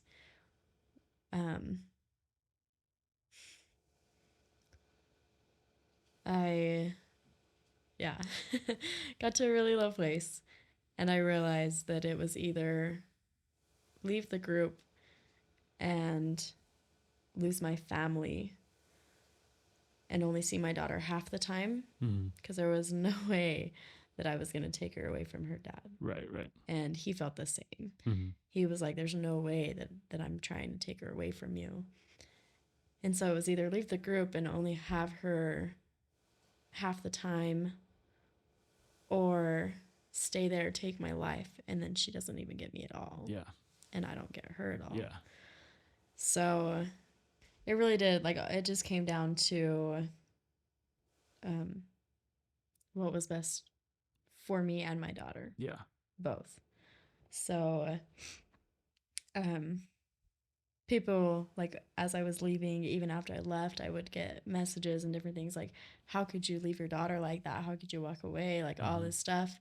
And I kind of just had to ignore it and keep reminding myself, like, yeah, in a way, I am leaving her, but I still get her half of the time, and she still gets me, where if I would have stayed, it's very likely that I would have taken my life. Yeah. And then, there goes all the time. Right. Rather than just half of it. Right. So it's hard. And I definitely have my moments where, I'll drop her off at her dad's, and, she'll run over and she calls the other one mom, and, and that's definitely hard. But I know that she's so loved there, and I just have to remind myself, like this was the best decision. Yeah, and you just wouldn't have made it in there. Yeah. Yeah. I don't think that I would. Like, I used to kind of black out and would drive in this blacked out space where I'm like, that is so scary. And it hit really, really hard. There was one day where I was driving and just in this really, really low, and I had no idea where I was driving to, but I had her in her car seat in the back, and I pull over off the freeway, and I got out of my car and I walked over to the side, and then I just like broke down and looked in my car, and I thought, how could I do this to her? And that was kind of the point where I got back in my car and I was like, no. Yeah. I can't do it anymore. And just like sitting up there just ready to be done. It was like there was nothing else. There was nobody else around me. There was nothing. And I kind of sat up there on the freeway for a minute and was like, nobody's even going to care. And I don't remember if I heard her cry. I don't remember what kind of brought me back, where it was like, this is going to ruin her life more than anything. Right. Yeah. If I follow through with that, that's going to ruin her life more than anything would. Yeah. And so I got back in my car. I remember going back home, and I held her tighter than I had ever held her before. And that was definitely one of the points where I was like, no. Okay, I gotta go now. I gotta be done. There's this. I'll let you finish your story, but there's this really cool quote I heard. I was listening to Jordan Peterson. Have you heard any of his stuff? And somebody had asked him, like, what advice would you give somebody that is feeling suicidal? And he said a few things, and then he said, but it's important to remember that all the people in your life will probably never really get over it. Because I think a lot of people in that spot, they think, well, everyone will be better off if I'm gone.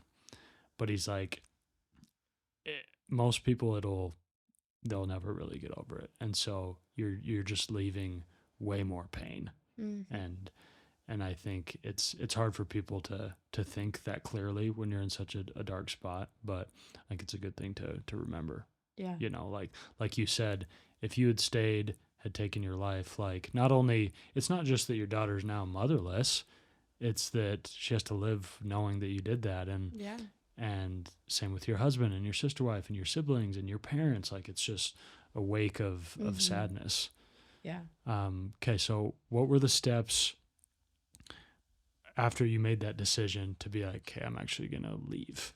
Like, how was the process? I'm sure. Is there, I know in like the FLDS church and some other communities, you basically don't leave, you escape, right? Is that kind of how it is? Yeah. Yeah. Yeah. So there's nothing. Like, if you told your husband, hey, I can't take this, I'm out, would he be like, no, you're staying?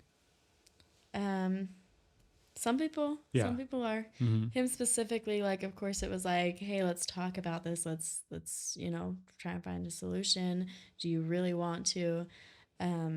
there was a lot of, I mean, meetings with him, with his dad, with my dad, with the leader. Mm-hmm. A lot of like, let's try and fix this. Yeah. When I finally was like, hey, I'm done. Yeah. Were you like, I'm so far past these meetings, like I've already made my decision? Yeah. I feel like I definitely wasn't in a very clear mind, so I did like I left in October of 2022, and then ended up going back in a couple months later, around Christmas, just before Christmas. Yeah. Then I had went back, and then left again the end of March, like last week of March is when I drove away. Mm-hmm. Of 2023. So it was definitely something where I was like, hey, I'm done. And then I left and I was like, oh, questioning myself, all this stuff. And that was the point where I was like, I had both sides in my ear. Yeah. There was like these people and these people. So I had gone back and was like, I'm gonna give it everything. I'm gonna give it my all. When I first went back, then it was like, I says, this is for my daughter. Yeah. I don't want to be married. This is for her. After a little bit, it was like, okay, like I want to make it work with him too. Let's figure this out. So after that happened, then things definitely got better with the family. They were on like an uphill. It's like, it felt like it was an uphill, and I think it was, but there was a lot of studying that I was doing and started questioning a lot of different things. I agreed to like give away my phone, all my electronics, my car, everything. I almost like wasn't allowed to leave the house unless I was with like my parents, my husband. When you had come back? Yeah. Uh-huh. Yep. Because you're almost like on probation. Yeah. So it was definitely They're like, she's a flight risk. Mm-hmm. They didn't want me to leave. And where I came back, it was kind of like, oh, she's back. Hold on to her so tight. So that's what it felt like. And I did agree to it. I definitely wasn't a very healthy mind state at that point, but yeah. I agreed to it and was like, okay, this is done. Like I made my word to give it my all. Here I am. And so I did agree with it. Eventually it just got to the point where it was super overwhelming and I started to feel it go down again. And I was like, okay, what is this? Started doing my own studying with like the Bible and the different ways that we were living. Started doing my own studying on like polygamy and a lot of different things. And there was like a lot that didn't really make sense. And I was asking my husband a lot about it. I was asking like my dad, and there were a lot of really unclear answers that I was like, hold on. The one that kind of got to me a lot is I had mentioned to my husband that there were so many places in the scriptures and the Bible and stuff that talk about polygamy being a wicked practice, and it shows so many wrong ways to do it. And I was like, where does it show us the right way to do this? If we're living this, right? And the order's been a thing since like the 30s, right? Yeah. 1830 or 1935. And so I'm like, we've got years and years where we're doing this, but if you ask, how do you live polygamy? It wasn't answered. Mm-hmm. It was like you said, it was kind of all over the place. Yeah. There were just a lot of different things. There were so many. Every family kind of did it different too. Like there were so many different things. And then my dad would like mention, like it says, like polygamy is gonna damn more people than it helps. And it's like, then why are we pushing for it and living it and just a lot of different things when we don't know 100%. Yeah. And so that was one thing that really I started questioning, was like, okay, so when I asked that, I said, so how do we live it? It talks about it being a wicked practice. Then he was like, well, I'm still trying to figure that out. And I'm like, but you've been doing it for 4 years. Yeah. Like this is just after my 4th anniversary. I don't remember. Mm-hmm. But yeah, so that was really interesting. And then at that point I was like, what else are we doing that nobody knows why or doesn't understand, or they, know that it's like the right thing to do. So they're just going to start doing it with no, I don't know. Yeah. It just got really, really confusing for me. Mm-hmm.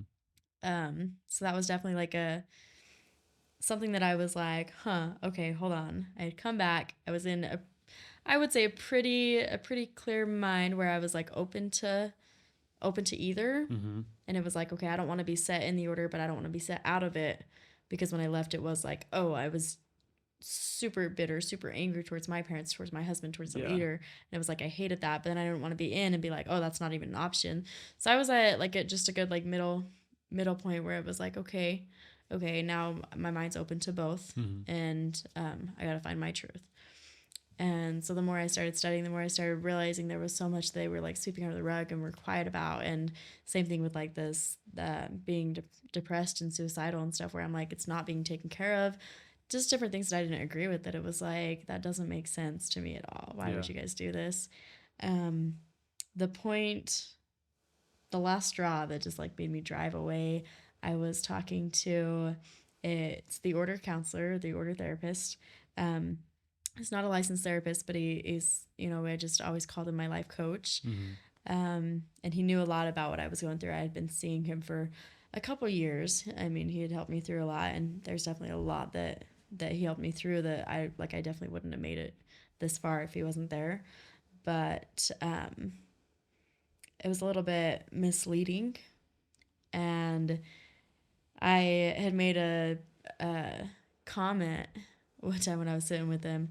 I made a comment about just wanting to crash my car, and I'm like, well, if I just crash my car, it'd be over. Mm-hmm. And his office is right across the street from SLBH. What's that? Salt Lake Behavioral Health. Okay. And so it's right there. And he's like, you don't have to do that. Like, we can walk over there. You can, all this stuff. And I was like, I don't want to go over there. I was really hesitant about it. And then he was like, well, if you check yourself in, you can check yourself out. You don't even have to stay overnight. I mean, I had met with him like at 4 or 5 p.m. and my sister's basketball game was at 7. Like, I was just like, oh yeah, I'm gonna go talk to him for an hour, and then I'm gonna go to her basketball game. Dude, these polygamists are just hooping. Oh yeah, I love to see it. Yeah. So here I was sitting with my life coach, and he's like, well, if you check yourself in, you can check yourself out. You don't even have to, you don't have to be admitted there. You can go in and just talk to the therapist there. And so then when he said that, then I was kind of like, okay, that might be nice, because I knew that he wasn't a licensed therapist. I'm like, okay, this might be nice. There's definitely some stuff that I feel like I can't talk to him about. There were situations where like I would talk to him, and then it would somehow get back to like my husband or my dad, and I was like, okay, hold on. Yeah. So there was definitely things where I was like, was hiding talking to him. Mm-hmm. So I was like, okay, this, maybe it'll be nice. I'll go in, I'll talk to the therapist. I'll figure it out. I walk in, I sign the papers. I'm in a very, very odd mind place. I walk in, and they were like, that he can't go back there with you. I'm like, yeah, I understand that. Ended up signing the papers to check myself in. And I walked through the first door. It shuts and it locks, and I like turned around and was like, hold on, this doesn't feel right. And so I walked through the second door, and it shuts and locks, and I was like, I'm not getting out of here, am I? This is crazy. Yeah. And so so I went in, talked to the therapist for about 5 minutes, and she's like, I don't feel safe with you leaving. We're gonna admit you. Mm-hmm. And I was like, are you kidding me? I'm like, no, this isn't, no, I didn't sign up for this, but I did sign the papers, it was all me, but I definitely felt like it was something that was really misleading. Yeah. Yeah. Where I was like, hold on, that's not at all what he told me when I was sitting over in his office. Yeah. So I ended up staying there for a week. It was a nice place to really clear my mind and to look at my life, I guess. Yeah. And so when I got out about 4 days later, I mean, my daughter was with her dad. I had her on weekends, and I think it was like a Thursday night where after everybody in the house went to bed, I wrote a big long letter to my parents and was like, hey, like, tell him this, that, I'm not going to be getting her this weekend. Like, it breaks my heart. Like all this stuff. I still didn't, I had my car at this point, but not my phone. And So yeah, I wrote a big long letter telling them I'm done, and I left it by their door, and I drove away at about 10:30, 11 at night. Drove away to start driving. I drove for probably about 4 or 5 hours. Where'd you go? I went down to St. George. I had some Uh-huh. friends down there. I went down to St. George, stayed at a friend's house. Ended up going to like Hilldale, which is funny because I have some friends that have left the FLDS. Oh, okay. And so ended up staying there. They're a really good friend of mine that lives in Hilldale. Well, her daughter actually married into, she's from the FLDS, and her daughter married into the order. Mm. And so she had her thoughts about that, and I just like I stayed at her house a couple of nights, and I remember talking to her about like me leaving, and she was telling me some thoughts that she had about her daughter marrying. Like, just it was really nice to have the support, because I didn't feel like I had that from my family. Right. Where she was more open to it, especially where she let her daughter marry into it. She was definitely a lot more open, had an open mind towards either. Mm-hmm. Kind of like where I was at that point. So it was really, really nice to have that. But yeah, I ended up driving away. I was gone for a few days, and one of my friends that lives down there got a call, pretty much like asking if I was down there. And like I said, I didn't have my phone. I didn't have anything. So my friend was like, he's like, you just your dad know, like your dad knows you're down here. And I'm like, no, he doesn't. And he's like, yeah, he does. And there was 4 of us in my car at that time. And my friend was like, there's a tracker on your car. Oh, wow. And I'm like, no, I don't think so. Yeah. I'm like, no. I'd made an agreement with my dad because I didn't have my phone. Mm-hmm. Then I'd made an agreement with my dad to keep an AirTag with me. And I just kept it in my bag. Yeah. And I guess he didn't trust me, so he had put one on my car also. Wow, yeah. So when my friend was like, I'm pretty sure there's an AirTag, I was like, no way. I was down in St. George, and we turned off all the Bluetooth devices, got all the electronics out of my car, drove to the middle of nowhere, and detected a Bluetooth device. Oh, wow. And so I got really mad. Yeah. I will say, like, I think I ended up like, I am not really good at releasing anger or letting myself get angry, but I remember like making everybody get out of my car. I wouldn't let any of them. I had 3 friends there. I wouldn't let any of them in my car, and I remember just like screaming, and I punched the top and was like, no way, like this is ridiculous. So I ended up driving back to Salt Lake, and I showed up at my dad's at his work, and I walked in and asked him, just straight up asked him if there was a tracker in my car, and he, ended up in tears, and he says, yeah. And so we took it off, or I don't know if we took it off, but I ended up taking a different car. I owned 2 cars at the time. And so I was like, 2 cars, but no phone. it was it was an interesting situation, but I was trying to sell one of them. And so, I like asked him, I says, is there a tracker on the Nissan? He says, yeah, there is. And so I was like, do you have my keys to the Chrysler? And he says, yeah. And I'm like, okay, I'm going to take the Chrysler. Is there a tracker? He's like, no, if you take the Chrysler, then I'm not going to have any way of knowing where you're at. And so, I mean, I took the Chrysler and I left. Yeah. I was like, okay, I'm done. Yeah. So it was definitely really, really emotional for both of us. I feel like I could have gone a different route, but yeah. I also But there's no clean, easy way to leave. Yeah. I also feel like it had to happen the way that it did, because there was multiple really controlling situations where it was like, if I don't do this, then it's not gonna happen. Yeah. So, yeah, that was a lot of fun. Do you have a personal relationship, or do you have ever talked with what's his name? Eldon Kingston, the leader, the main leader? So right now, Eldon Kingston's the one that started it in 1935. Oh, okay. So his son... Or Paul. Yeah, his son became leader. Paul is Eldon's grandson. Okay. So he's the 3rd leader of the group. And I don't, not a lot. I mean, I've talked to him. I've sat in meetings one-on-one with him. I've, I was... go up and give him a hug and talk to him different things, but yeah, But he wasn't involved in any of this when he found out you were leaving. Does he, like, if he finds out someone's leaving, does he take any action himself? Not you. If it's family, he will. Like I said, there were a couple meetings that we had set up with me and my husband and him, and there's times where I had met with just him. Um, but I don't feel like he got super involved with it. It was more okay, it was really interesting. So when I got married, then it's like, my dad handed me off to my husband, and I was part of my husband's family. So my husband was over me, and his dad was over him. So that's kind of who I tied to. Yeah. When I had come back, then we had all made an agreement and talked about it that I would be under my dad again. Okay. And so I wasn't really, in my eyes, it felt like I wasn't really tied to my husband anymore. I was tied to my dad again.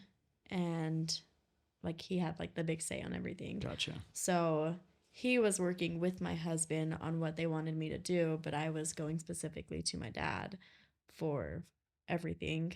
And like I said, he was the one that I was like tied to.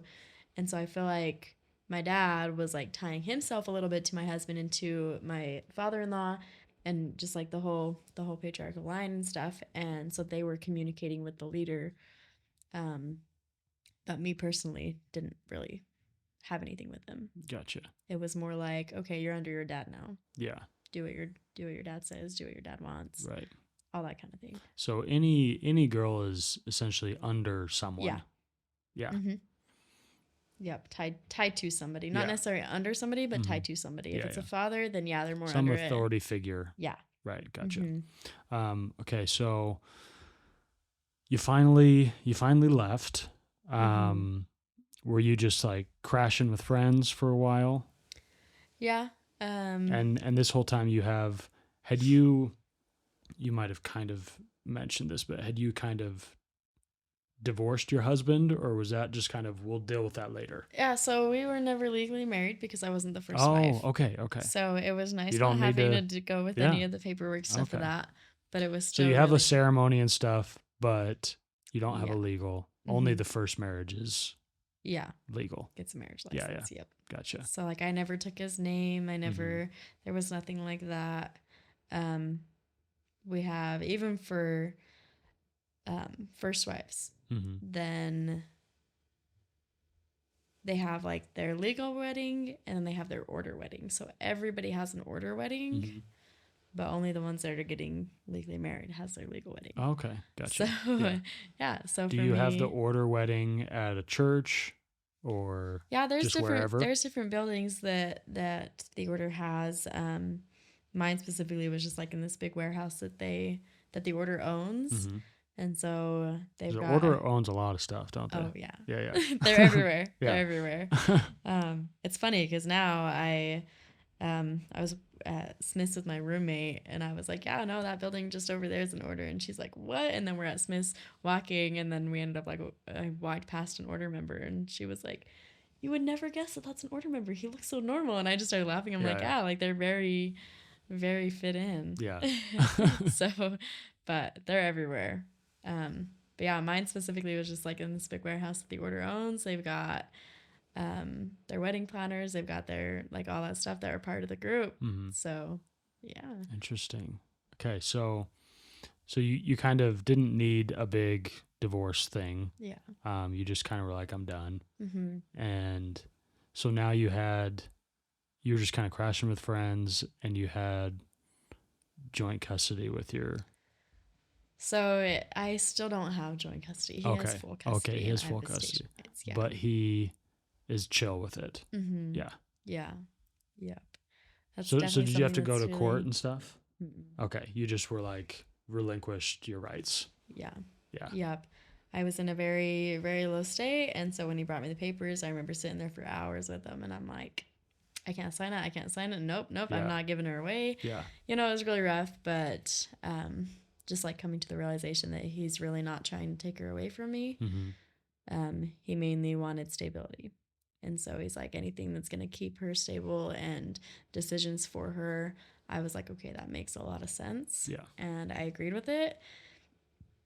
I don't feel a need to try and take it to court or anything. I feel like the more we can deal with it ourselves, the better off Sure. we're going to be. Like, I don't want to cause the heat and the tension, and I don't want anything to make either of us upset and angry. So if it got to the point where I felt like I did want to have an actual 50-50 custody, then I would work with him on it first. Right. And do everything I can to avoid taking it to court. Like, I just don't like that thought. Right. Do you worry that someday down the future you might have to do that? It is a worry. Just because. For sure. How do you feel about? Because she's with you a couple days a week, but the majority with him. Yeah. And so, do you worry about her just growing up and having to practice polygamy? Yeah, I definitely worry about it. The main thing that I worry, so even though like I have my thoughts on polygamy and like the practice itself, I like if I was ever going to do it again, I would go straight back to where I was. I would go back with the two I was with my ex-husband. I feel like we were really good. Yeah. But specifically the practice, I feel like if somebody decides to do that, that's their decision. And I feel like the same way with like gay marriages, anything like that, like it's their decision. Sure. And so I don't like the thought of trying to pull somebody away from that if it is their decision. So with my daughter, it's more like I want her to grow up knowing that she has options. Yeah. Because that was one thing I didn't grow up with, is having the options, having the right and the ability to choose for herself. If she doesn't want to be in there, she doesn't have to be in there. Yeah. But if she fully chooses to be in there, that is fully her decision. Because I've definitely seen families in there that have multiple wives and they're happy. Yeah. And you can tell that it's like a genuine happiness. Right. Yeah. And so that's definitely one of my bigger concerns. Yeah. Do you fear that there's just like you said, like, sure, she could have a wonderful experience, have a happy little life with a bunch of sister wives and whatever, but do you feel like there's just a bit of a pattern of abuse or mistreatment within the order that's kind of just hard to avoid by the way it's set up? I wouldn't say there's any more than there is anywhere else. Yeah. I mean, you can run into that anywhere. Sure. It's definitely something that you have to be cautious about. Yeah. So. Okay. So, yeah, for you, it doesn't feel like it's necessarily a corrupt system. It's just wasn't for you. Yeah. Yeah. Yep. And I mean, it's like that in any religion. Right. So you're not, you don't have a goal of trying to get people out of polygamy. No. It wasn't working for you. Yeah. Yep. Yeah. I wouldn't go and start. I mean, I don't know if you've heard of escaping polygamy. Yeah. I watched an episode trying to just prep a little bit for the episode. Yeah. So that was one thing that I thought was really funny because they are, I feel like they are out to hurt the order and they'll do whatever they can too. Right. It's tough because probably some of them had really horrible like I situations. said, everybody has their own experiences with it. I just, that wasn't my experience with it. You know, that was theirs and I respect that. They have the right to do it, but I don't want to be a part of that because that's not how I feel about it. Did you know a lot of the people that were like on that show? I knew a few. Yeah. There was, Chanel actually on the show. She used to work with my mom down. We used to live in Huntington, over down by Price. She used to work there. There was a couple times she like brought us to school. There were a couple like I knew her growing up. She married somebody and moved down there. Yeah. And so yeah, I quite a few people that have left that. My oldest sister actually married into that family. Oh, okay.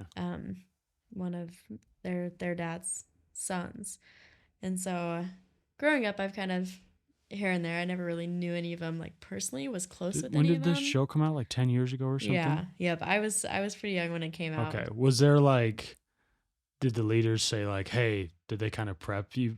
Like say, hey, like they're doing this show? It was just kind of, You It just started came hearing out, about it it. hit. Yep. Mhm. Came out and it hit. I know there was a couple people that talked about it in church a few times. I don't think the leader ever did. Mhm. But there was a lot of like, there was a lot of us like would watch it in the group, and then we would kind of laugh and be like, man, they exaggerated a lot about that. Yeah. But again, like I said, everybody has their different experiences and their different stories. You know, what I went through in the group is going to be completely different than anybody else in the group. Yeah. So some are a lot more traumatic. Some, you know,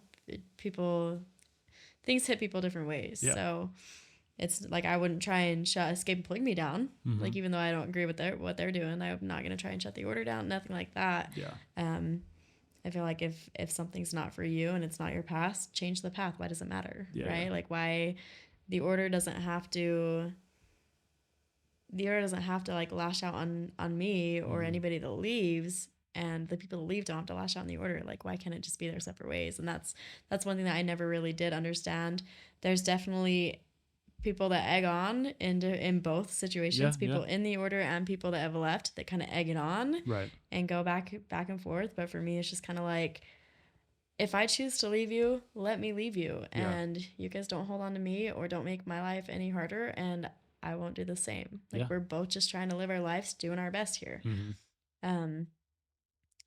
So yeah. Yeah, I think where it gets murky is like people feeling like women, especially in the order, are victims, you know, especially like we talked about, like young girls that, you know, they have 40-year-olds that are trying to court them and trying to marry them. And so that, you know, feels like maybe that's a reason to kind of crusade and say like, hey, maybe girls should get out of this order. But yeah, I totally respect your view of being like, you can see the good in both.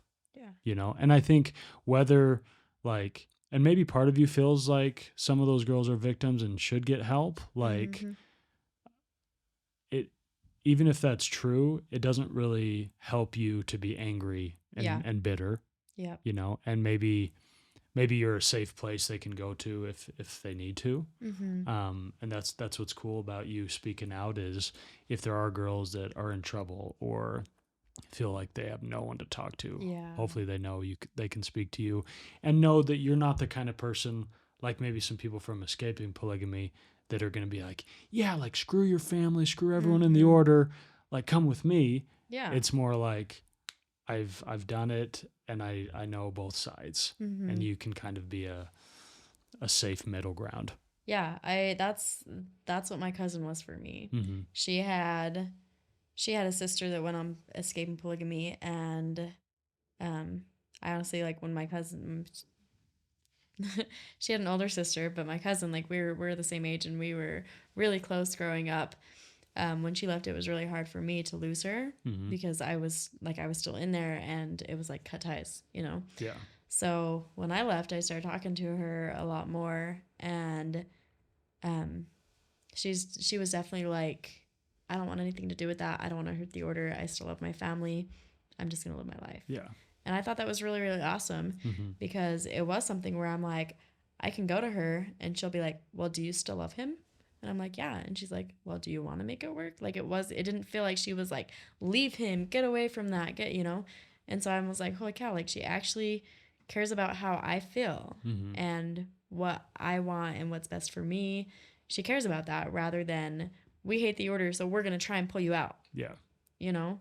Where in that mindset, in that case, I feel like they don't really care about that person's success or anything. All they're focusing on is, we don't like that because we had a bad experience. Yeah. So get as far away from you can. And I could be wrong. That's just kind of like the way that I took it and that I saw it growing up. And even when I was still in the group, that's kind of how I thought, where I was just like, if you want to leave, but leave the order alone. Yeah, yeah. That's just always kind of been my thought on it. Yeah, totally. So, okay, so what does life look like now? You've been out like what? Oh my gosh. You've been out what, like a year, Almost year and a half? April will be a year. Wow, yeah. so it's still pretty fresh. Yeah. April will be a year from when I left and haven't gone back. Okay. So, because I did leave and then I went back for a few months. So, Oh man, it's been a journey. It's been so fun. Yeah. um, I leaving. It was. I mean, I got even when I was gone. I lived in my parents' basement, which was really rough Uh-huh. because I was gone, and they still had hopes that I was going to be there. Yeah. I moved out in December of this last year, Okay. and so the first week of December, I moved out. I So mean, I you've do a lot of really only been dancing. out for like a few months. Yeah. Wow. Gotta look at it that way, yeah. Yeah, yeah. Um, no, I feel like my heart's been out. Yeah, yeah. So it But it's was got to really feel hard. different to be Yeah. geographically out. Yep. Yeah. It was really hard because my dad would come down and he's like, "Hey, like you're still living here. I've got my rules. You got to tie back to me." A lot of different things where I was like, "Hold on. No." And then he's like I my intention is to try and get you to change your mind. Yeah. And I'm like, "Okay, yeah. No. My mind's made up. I'm done." So that was really hard because like I was there and it was a little misleading to them because they still had that hopes because I was still living there. Got to the point where my dad's like, "It'd probably be best if you moved out," and I'm like, "I've already been looking for places. It's fine." Yeah. But in the meantime, like I hated being home. Mhm. I mean, when I didn't have my daughter there, then I wasn't there. Right. Specifically because it was like everybody there was order members, and I was Mhm. like, I know you guys don't support me and don't agree with me, like all this stuff. So it's just an awkward kind of dynamic to be in. So I was pretty much gone every night, whether it was going over to a cousin's house or a friend's house or hanging out. I started doing a lot of like country swing dancing. After a few months, I started doing like West Coast dancing, got into Soul Coast. I now am like a part time instructor for Soul Coast Oh, dancing, nice. and I love it. Like my roommate does the same thing. She's Soul Coast instructor. Um, I just, I don't know. It feels it's hard to explain the feeling when you just know you're on the right path. Yeah, yeah. When it's like, whoa, like everything felt like it just started to line up. Mhm. And like I feel like I know my truth and I know where I'm at and where I want to be. And it literally is like things just started falling into place. What Jake does with Soul Coast is I fell in love with it because it was dance therapy. And I was Mhm. like, okay, I've been doing therapy for years and nothing hit the way that dance hit. Yeah. And I was like, this is so interesting. There's times where I could be dancing and at the end of the dance, like just the container in the safe place that like my dance partner holds for me. Mhm. There's been times where like I'll be dancing with Jake and I'll just like break into tears and I'm like, holy cow, I just needed to feel this emotion Oh, and I'm wow. allowed to just feel this Yeah. emotion. This is so crazy. So I was talking with Jake one time and we started talking about doing art therapy because I love painting. Mhm. I've always been into like drawing and painting. We started talking about doing art therapy because I have a friend that came into dancing and she's like very closed off and very stiff and she like isn't it just didn't hit her the way that it hit me, Yeah. where she's like, I don't know, it's very uncomfortable, just different things. That's how I am dancing. Yeah. So I was sitting there and I'm like, well, the way that dance hit me, I want to be able to spread that and show like help people, but it's not always going to be dancing for everybody. Yeah. You know, there's yoga therapy and there's music therapy and there's so many different things that hit different people. So then I was like, well, I want to like I really love painting. I want there to be a way to help with that. And so we started talking about this and I'm like, that'd be really cool. And one reason why this did like come to my mind was when I was younger, I used to draw pretty dark drawings. Um, draw pretty dark drawings, and they had some really dark messages, and they weren't allowed in my house Yeah. when I Yeah. got married. Right. Like my husband was like, no, I don't like the spirit they're bringing. I don't like the feeling. I don't like this.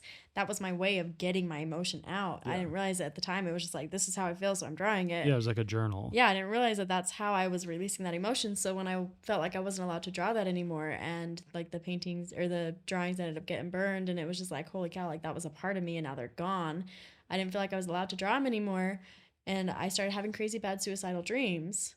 And so when I started talking to Jake about like this art thing, I was like, do you know how cool that would be to just get it out, like to show people that they're allowed to paint that of the person, you know, of however they're feeling or whatever Yeah. they're seeing. It's okay to feel that. Um, it's, I would rather people get it out and show a physical painting or a physical drawing or anything like that than for it to be their dreams and something that they feel like they can't get away from and that they want to actually try. Like that's where I was. Yeah. So I started talking to Jake about this, and this was on a Friday night. We were dancing, and I was like, that'd be so cool to have this. And I know there's like other forms of art therapy that are really awesome. But we started talking about this, and the next day, then somebody had messaged Jake or I don't know if it was the next day they messaged him, but they had been talking to him about doing this dance therapy. They're like, yeah, I saw your stuff on TikTok. This would be so cool. She ended up coming to do a lesson with Jake, and we got talking, and she works at a behavioral health place for 12 to 17-year-olds. Mm-hmm. And she's like, do you know how cool that would be if you could come and do your paint with, like, this is the next day after I was like, maybe I'll do art therapy. Yeah. She comes in and she's like, here you go. I can get you set up at this behavioral health place with 12 to 17-year-old girls. Yeah. And I was like, what? I'm like, this is just a thought. And Jake's like, it doesn't have to be a thought. Mm-hmm. Do it. And so I put my 2 weeks into the salon, and I'm like, I have never had anything line up so fast and so perfect after I knew what I wanted to do. Wow. And then doing the podcast with Brandon, and now this, I'm like, it's so amazing what happens when your story's heard. Yeah. And like when you find yourself again, because I was so lost. So that's kind of where I'm at now. Is it's just like I felt like I was always running and searching and searching and searching, and it just never, even when I was like searching and I found it and searching and found it, it just never felt right. So now it's like I just like kind of sit here and I be myself, and it comes to me, and it's like, hey. And like, even with this podcast, like Brandon's just like, hey, like, yeah, we want you to do another podcast. I'm like, I didn't even have to search for either of these podcasts. Yeah. Now here I am telling my whole story. Yeah. So I think it's really amazing. Yeah, I think the main thing for me was I wouldn't even let myself be heard by myself. Yeah. I didn't even want to accept my story. So once I accepted it, even if like my story even if it only helps one person, like, it's worth it being heard. Yeah. So yeah. Wouldn't it be beautiful if, when you were like in your lowest moments, if you could have a vision of like this moment right now and see yourself like happy and thriving and telling your story and knowing that there was kind of a light at the end of the tunnel. Yeah. Yeah. I love that. That's kind of one thing that I want to do with, like, I do paint nights and different things where I'll sit down with like a small group, and I do like a small like guided meditation at the beginning of it. And a couple weekends ago, 2 weekends last, I don't know when it was, not too long ago, then I had like a group of friends where I'm like, hey, do you guys want to be like my guinea pigs type of thing? And I had them like at the beginning tape off their canvas halfway, like whichever way they wanted to, and we kind of did like a lower frequency like emotion, a darker emotion, and then halfway through switched and I did like another guided meditation and did like a more of a positive emotion, and like saw the difference between like the light and the dark of the painting. Yeah. And it was like, this is there was one girl who got really stuck in the dark, and she's like, I just feel like I didn't release it. I feel like I didn't do that. And so as she was painting like what was supposed to be like the brighter side of it, I kept seeing like the reds and the dark colors come out, like the physical dark colors. Yeah. I was like, this is so interesting. So I was just kind of watching her, started talking to her, and she's like, I just feel like I didn't release that. Like, I'm stuck there. I want to be happy, and I want to be in this high place, and I want to do this. And after a minute, I was like, okay, how can, like, I know what it feels like to have that. Yeah. She's, she was so stuck, and I'm like, I know what that's like to be there. And I'm like, there's got to be some way to release anger. We started painting rocks and any words, any things on rocks, and we started just throwing them. And pretty soon I was like, do you feel like you can scream? And she was like, yeah. And she like comes over, she's like, will you scream with me? And I'm like, yeah, we're both throwing these rocks, screaming at the top of our lungs. And she like broke down and just started crying, and it was like so beautiful to see her finally release that emotion that's been trapped. And obviously, like, that's not gonna do it. Like, it takes time to release it, but now it's like, even if there's just like finally a sliver open to releasing that emotion, then it's it's super powerful and rewarding. Yeah. So to see her go through that she ended up like going back to her painting, and like some yellows came out and brighter, and I was like, this is so interesting to see the way that it works. Yeah. So it was definitely like a rocky road for me to get there, but to be able to help other people see that, and like you said, even if people like are in that dark time, to be able to see the light of that tunnel, like it's there. Yeah. And that's the hardest part, is everybody in the world could tell you that it's there, but until your eyes open a little bit more and see it, then you're not going to see it. Right. Like it's not going to be there. So yeah. That's so cool to see how many ways people can just find light and find truth. And I love it. Yeah. What is your relationship like now with God after all this? I have a totally different perspective on God. Yeah. I'm Christian. I mean, I'm sure you're still figuring it out. Yeah, I'm definitely still figuring it out. And there's a lot that kind of goes back and forth, but God is my creator. Yeah. And, like I don't see any other way for that to be.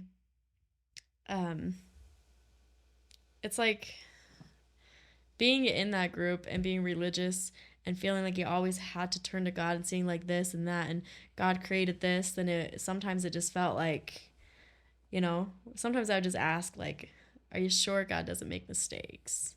Mm-hmm. And now I can look at it and I'm like, no, God doesn't make mistakes. Yeah.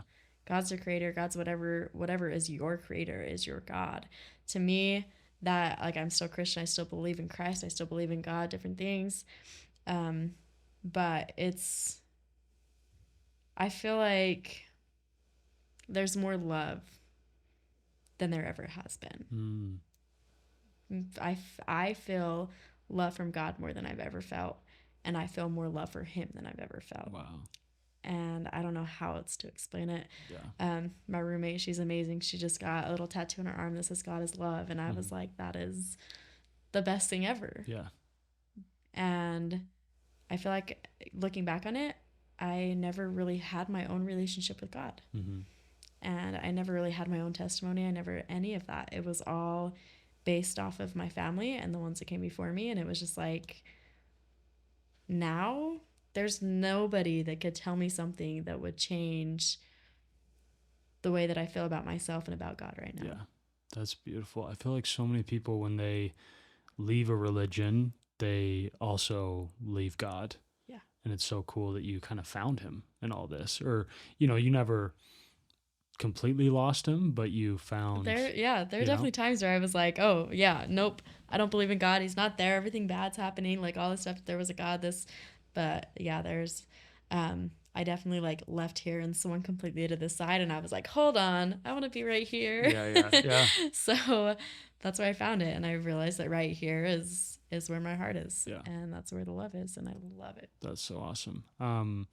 What is a message you would give to someone in the order, maybe not even in the order, but in any polygamous group that is fearful or struggling or feeling like they want to get out, or like they don't have a way to get out? What would be a message what's a message you would have loved to have heard when you were 13 or 14 and really struggling? Oh man.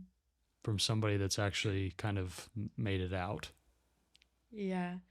Man, this one's always really hard for me, because thinking back to that time, there's no words that I could have heard that could have changed my mind. Sure. On anything that I was thinking. Yeah. But the biggest thing is that it's okay to feel whatever you're feeling, and it's okay to show up however you are, regardless of what that is. And if the people around you aren't okay with you showing up who you are, then are you really being you? Yeah. Like, it is so important to find yourself and your heart. Like, same thing with God. Like, it is really important to find your God, regardless of who that is to you. It is so important to find that. Mm-hmm. And so for me, like, if somebody could have just sat down and told me, like, it's okay to not feel okay. Yeah. it's okay to allow the depression to run its course. It's there. Mm-hmm. It's going to be there regardless. If you're Yeah. feeling that way, like, it doesn't have to be hidden. Yeah. It You're doesn't not a have- bad person. You're not a crazy yeah. person. There's no right or wrong. Yeah. Like, there really isn't.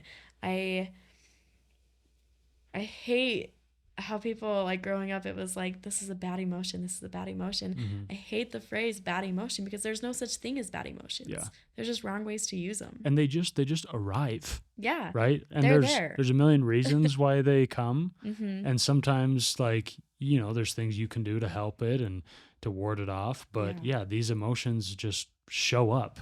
It's your guidance system too. Yeah. Like, these emotions are there for a reason. It's your guidance system. It's how your body and your mind and your, like, you function. Yeah. So, like, when you're not allowing them to be them, it just hides and hides and hides, and pretty soon you don't know what's there anymore. Yeah. Like, it's when people, I just feel like if somebody would have told me that, Mm-hmm. like, it's okay to feel depressed. Yeah. It's okay. You know, somebody that might be cutting, like, it's okay to do that. Mm-hmm. But if you're, you know, like, it's just not okay to sit in it. Yeah. Like, yeah, the frequencies of different emotions, there's some that get super stuck. And, like, to be honest, anger is one of, like, the best emotions to move any emotion. Right. So to, like, feel like I couldn't be angry in any way, like, it's really, I don't know. You're really not yourself. Yeah. And you're more so just being who they want you to be, whoever they are. Yeah. Yeah. Being who they want you to be. And it's not authentic. It's not true. Yeah. So, Well, awesome. yeah. Thank you so much. Okay, last question. This is this might be a little tricky for you because you don't know me super well. But is there any questions you have for me? If we could make you the podcast host Oh man. for 2 minutes. Yeah, I definitely don't like that. Oh man.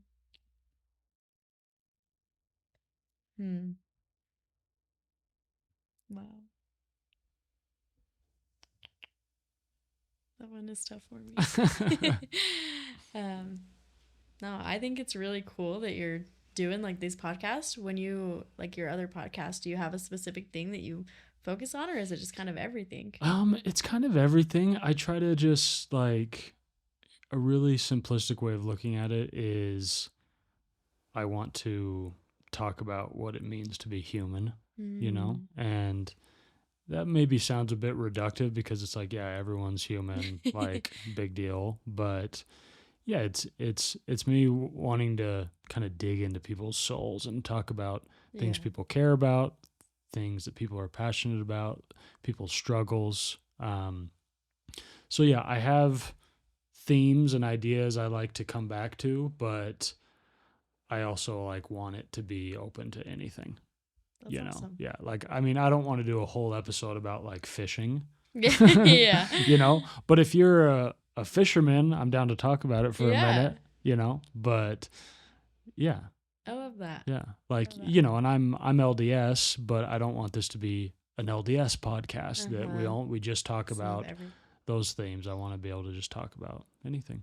That's really cool. Yeah, I love that. Yeah, thanks. I know, like, some things are specifically about, like, healing journeys or, you know, trauma, like, different things. So I love that it's just everything. That's really cool. Yeah, because, I mean, and it's cool because, like I said, I have some themes, some ideas that I love to return to because they're meaningful to me. But yeah, if someone comes on and they want to talk about their healing journey, that's amazing. But sometimes they're not ready to.